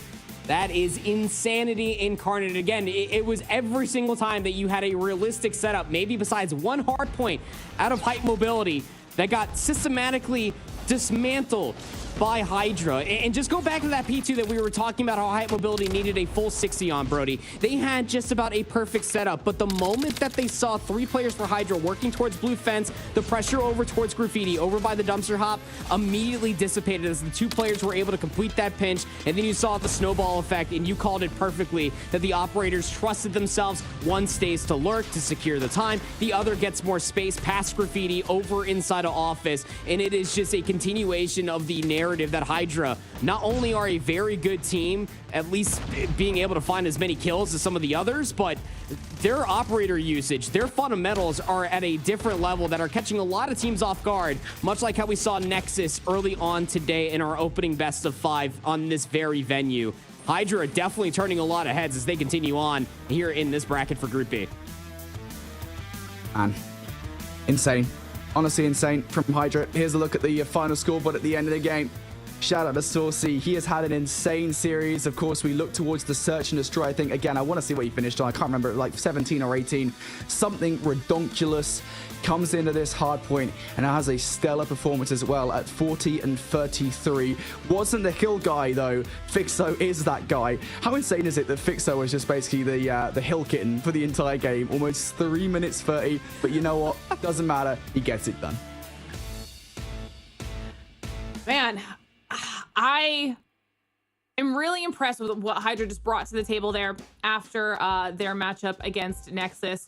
I think that Hype Mobility had moments and opportunities where they showed that they could be good, and they almost were able to bring some of their mistakes back. But in the end, Hydra stay alive. They'll be now waiting in this lower bracket to see who they'll face off against when it comes to Group B.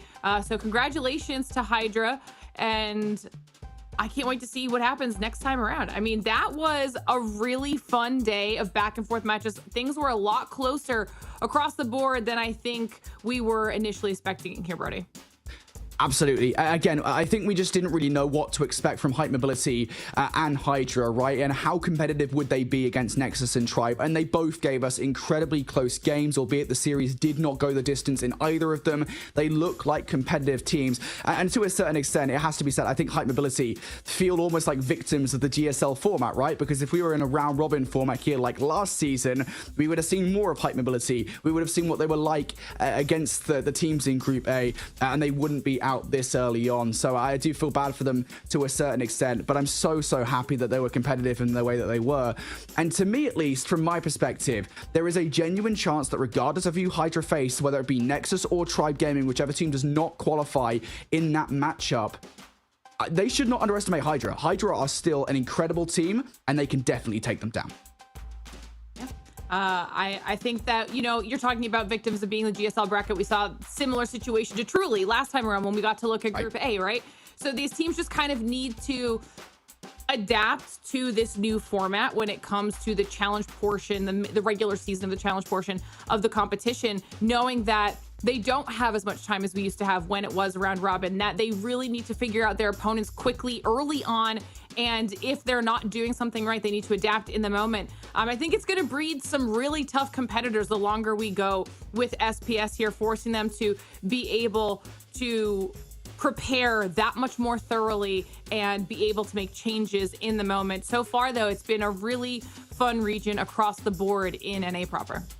Yeah, no, it sure has been. And again, just to kind of echo your point there as well, in between now and then, whenever you do have to face either Tribe or Nexus, that's a lot of time for scrims. That's a lot of time for VOD because your control cannot be at the same level as we saw versus Nexus. It needs to be the way that what we just saw happen versus Hype Mobility if you are a Hydra. Either way, I think that North America is set itself up for exactly what we were asking for it to be. Very, very electric, and not to mention just raising a lot of question marks on which is going to be the best team to represent North America when it comes down to Worlds or whatever happens when we have inter-regional or cross-regional matchups, I should say. So yeah, definitely a lot more questions to be raised and definitely a lot more excitement to be had.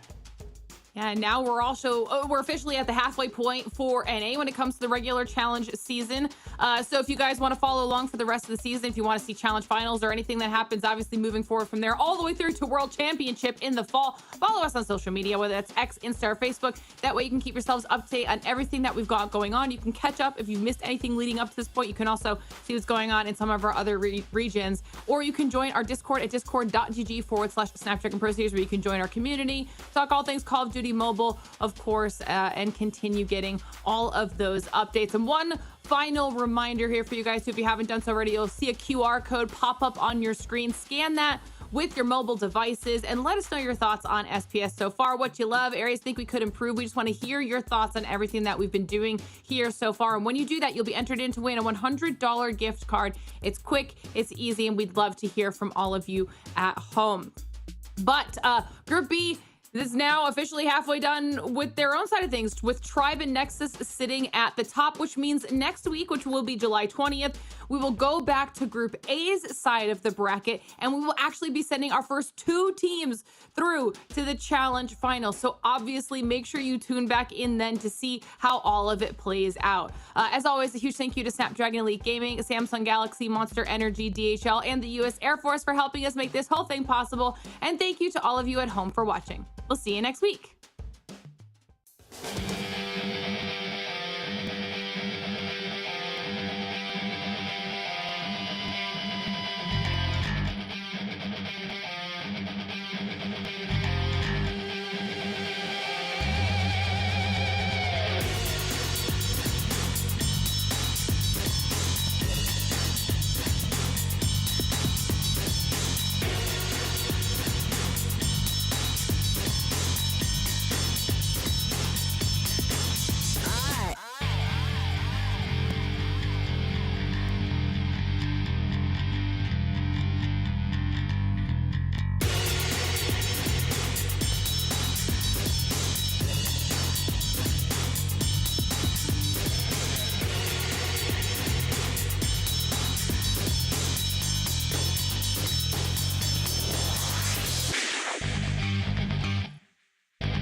The Snapdragon Pro Series is brought to you by Snapdragon Elite Gaming, Samsung Galaxy S24 Ultra, Monster Energy, DHL, and the United States Air Force.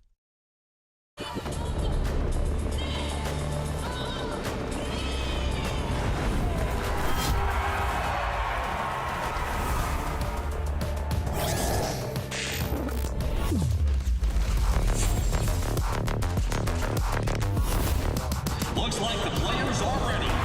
Here we go!